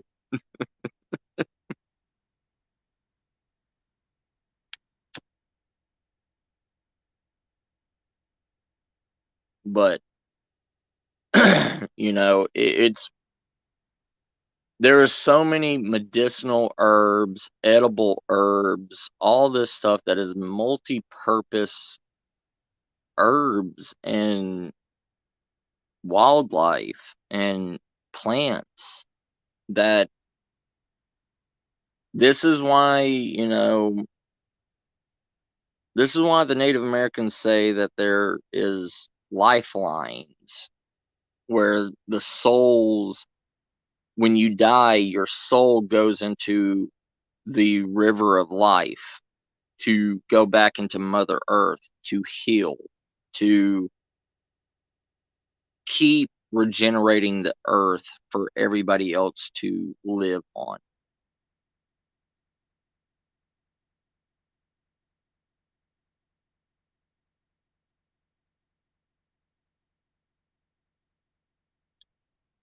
Oh yeah, yeah, yeah, Tadia, yeah. Right, Melissa, they are.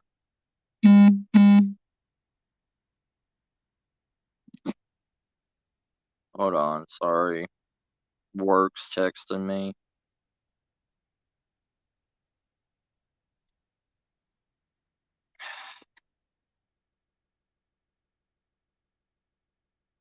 Sorry.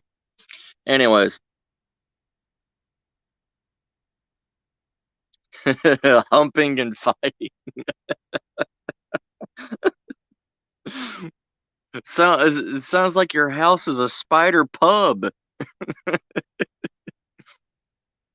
Yeah, Melissa, you can literally fetch out the infection and everything if you have the time and the dexterity to do it, Everything everything can be cleaned. Everything can be rebuilt in a human body.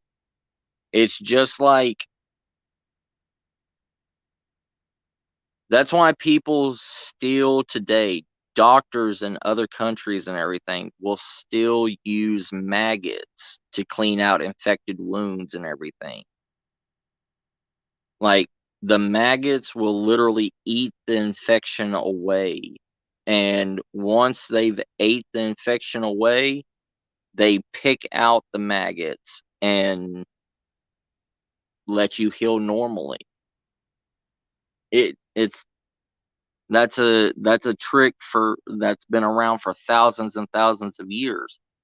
Just like if you have like a blood boil or, an infection that is under the skin that you can't get out, if you put a blood sucking creature on it, not mosquitoes or anything, but like a leech. If you put a leech on it, it will literally suck out the blood in the infected area and fall off.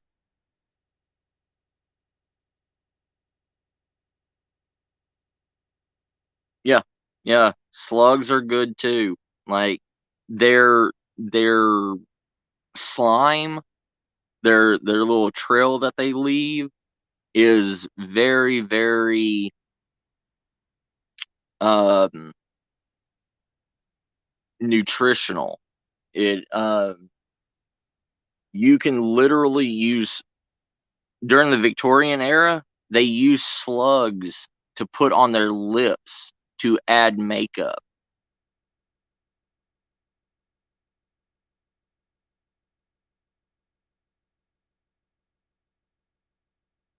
By clown shoe.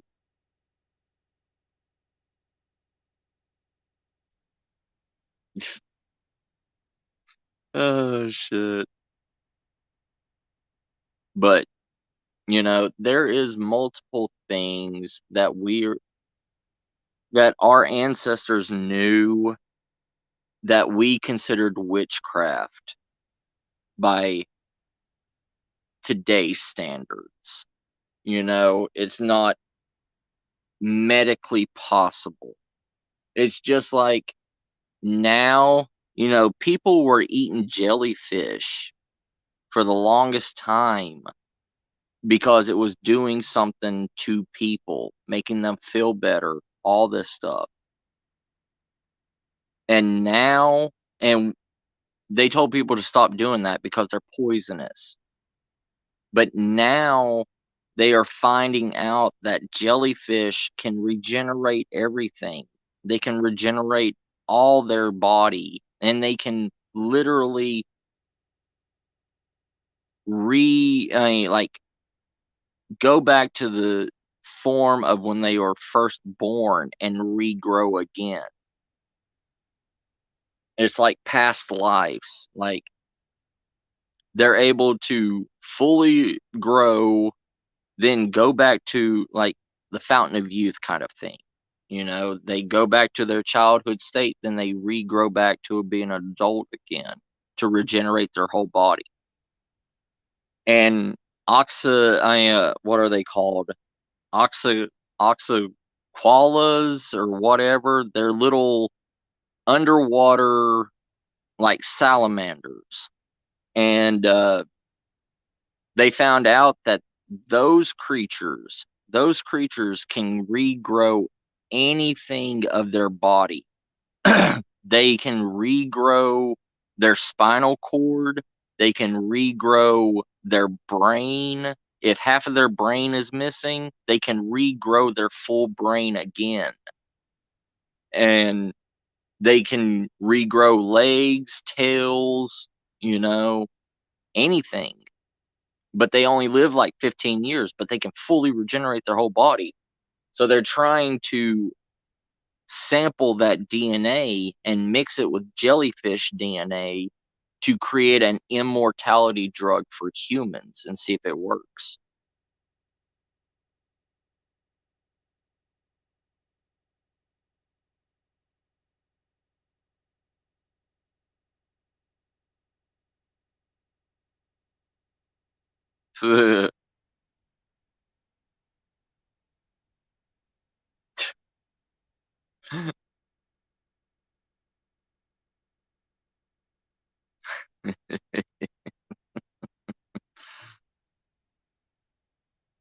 It does. It really does. And and the thing is these little salamanders and everything, you know, it they are immortal. They live 10 to 15 years, but if they are fully damaged or whatever, I mean, a thing can literally regrow its spinal cord or regrow its own brain. what the hell? Why do we still live if these creatures can do this stuff? You know what I mean? How are we still alive?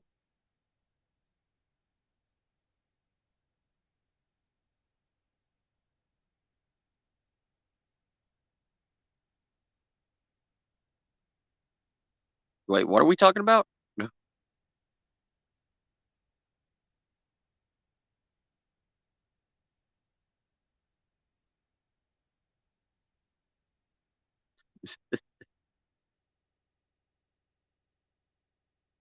Ah, okay, okay. I got y'all now. But yeah, there is so much undiscovered shit in this world. Yeah, killing spiders. Yeah, I had to go. I had to roll up and see what was going on.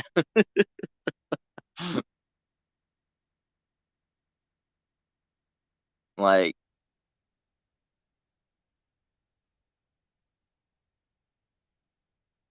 but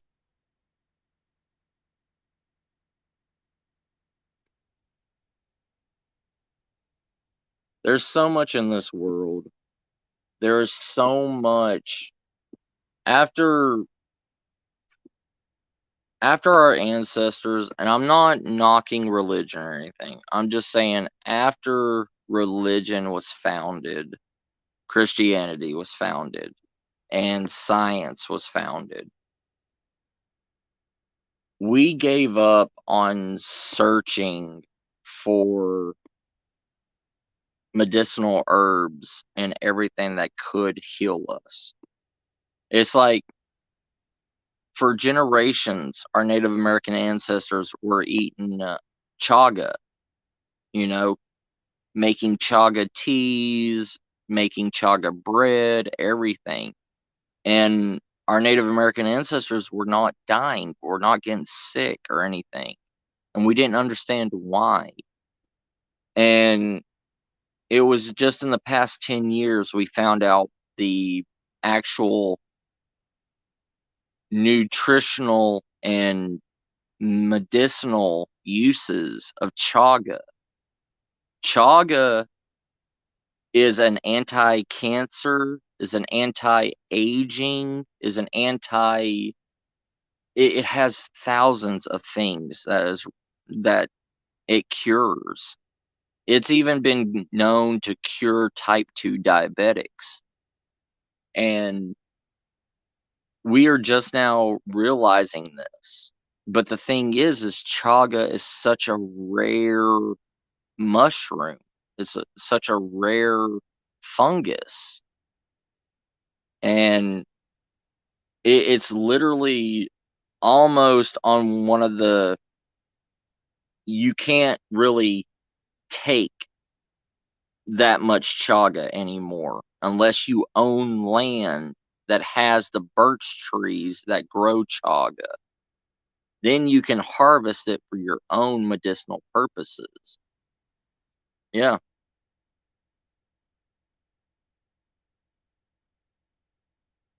You could order chaga online and everything, but the chaga that they sell at like natural food stores and everything, they are they are farm grown. They're not naturally grown like the medicinal chaga that you can find in the wilderness. But it still has the same properties. It's just not as potent as the wild grown chaga. Um, Chaga, you can order it online. You can order it from Amazon. You can order a lot of other things. But you know, you can order chaga teas, just like chia seeds. Okay, chia seeds are a forever food, and it's also a multi-purpose medicinal herb. And you can make chaga tea. Chia tea, you can make chia soup, you can do a lot of other things, and it clears a lot of stuff like respiratory problems.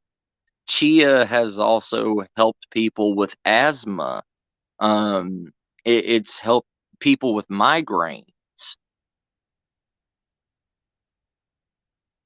right? And but there's hundreds and hundreds of different medicinal herbs that, yeah, yeah, like chia pets, but it's chia seeds. You can literally buy chia seeds. And chia plants, like the plant, is good. It's called a microgreen. It has over 110 nutritional value in it. Just eating the chia seed, I mean the chia plants. Yeah, you can eat. Yeah, you can eat pets. Yeah,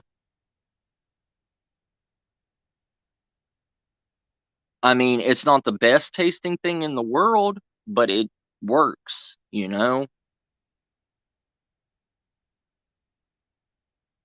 They're called microgreens. Like look up the nutritional value of chia plants.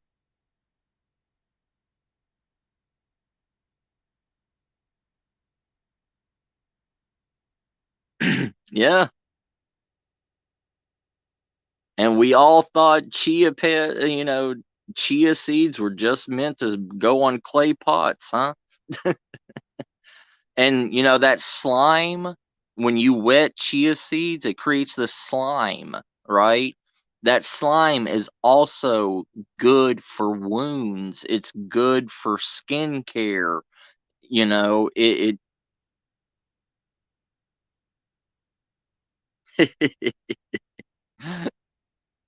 but it and they grow abundantly. It's just like what are they called? Oh, what are they called? Being Another forever food is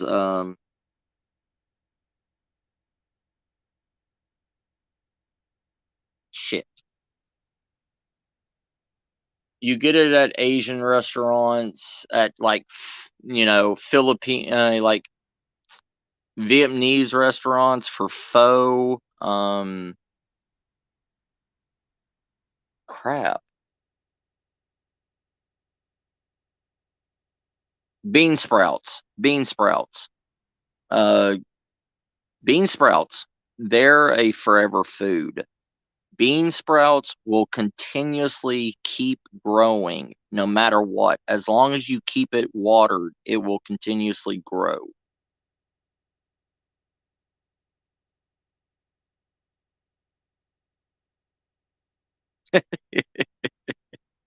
You killed your bonsai. But yeah, I mean, bean sprouts. Bean sprouts is a forever food. There's thousands of people that go to the Appalachian Trail, and they use that as a forever food. They will eat it constantly on the trail and everything, and pack it up in the water and everything, and the next day it's grown again.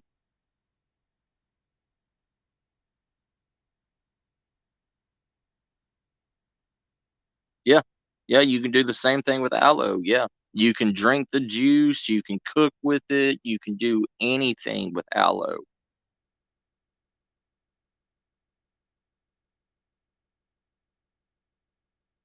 Aloe takes care of sunburn, aloe takes care of any kind of burn. Like if you burn yourself on a fire or you get sunburn or whatever, you just rub aloe on yourself. You're good.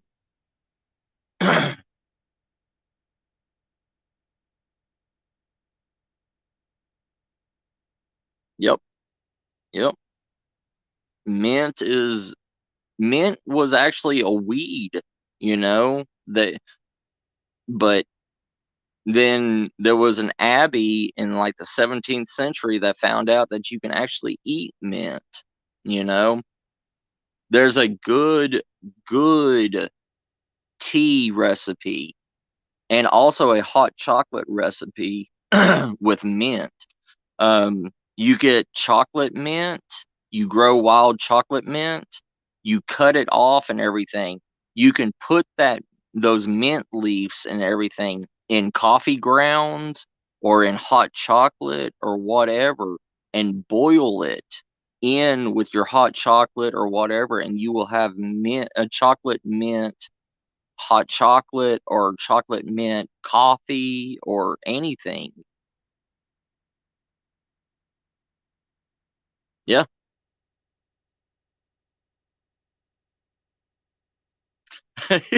You're not good at watering things.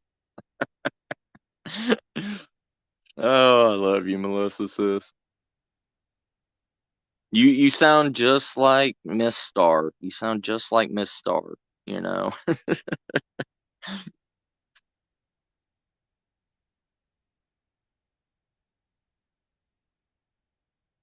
Yeah. Chives, green onions, those are the hardest fucking things to kill. I mean, same thing, same thing with leeks. Leeks are a part of the green onion family also. You know, they are the hardest things to kill also.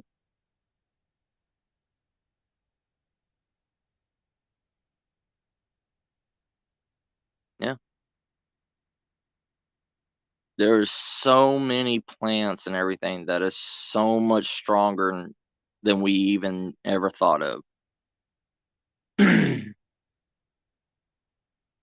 All right, everybody. It's been an hour over what I thought.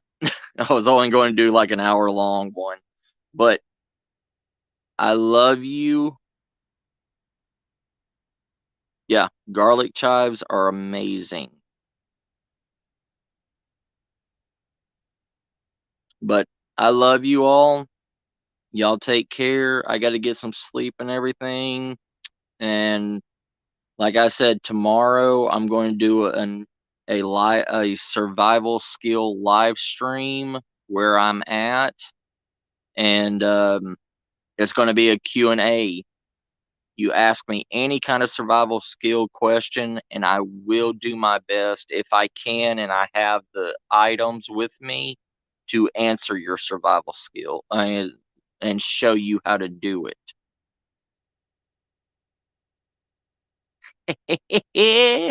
I knew I'd get you there, nanner nips.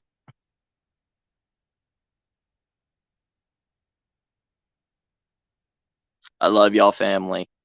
Y'all take care, and I will see y'all tomorrow, okay? Yes, any question there, Ghost. I can't wait to see what you come up with.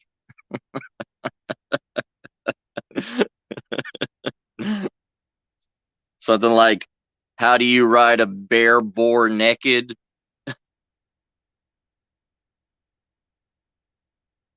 Oh, I know. You're already writing a novel, aren't you? I will, Tanya, sis. All right, family. I love y'all. I will see y'all tomorrow. Y'all take care, everybody. Good night.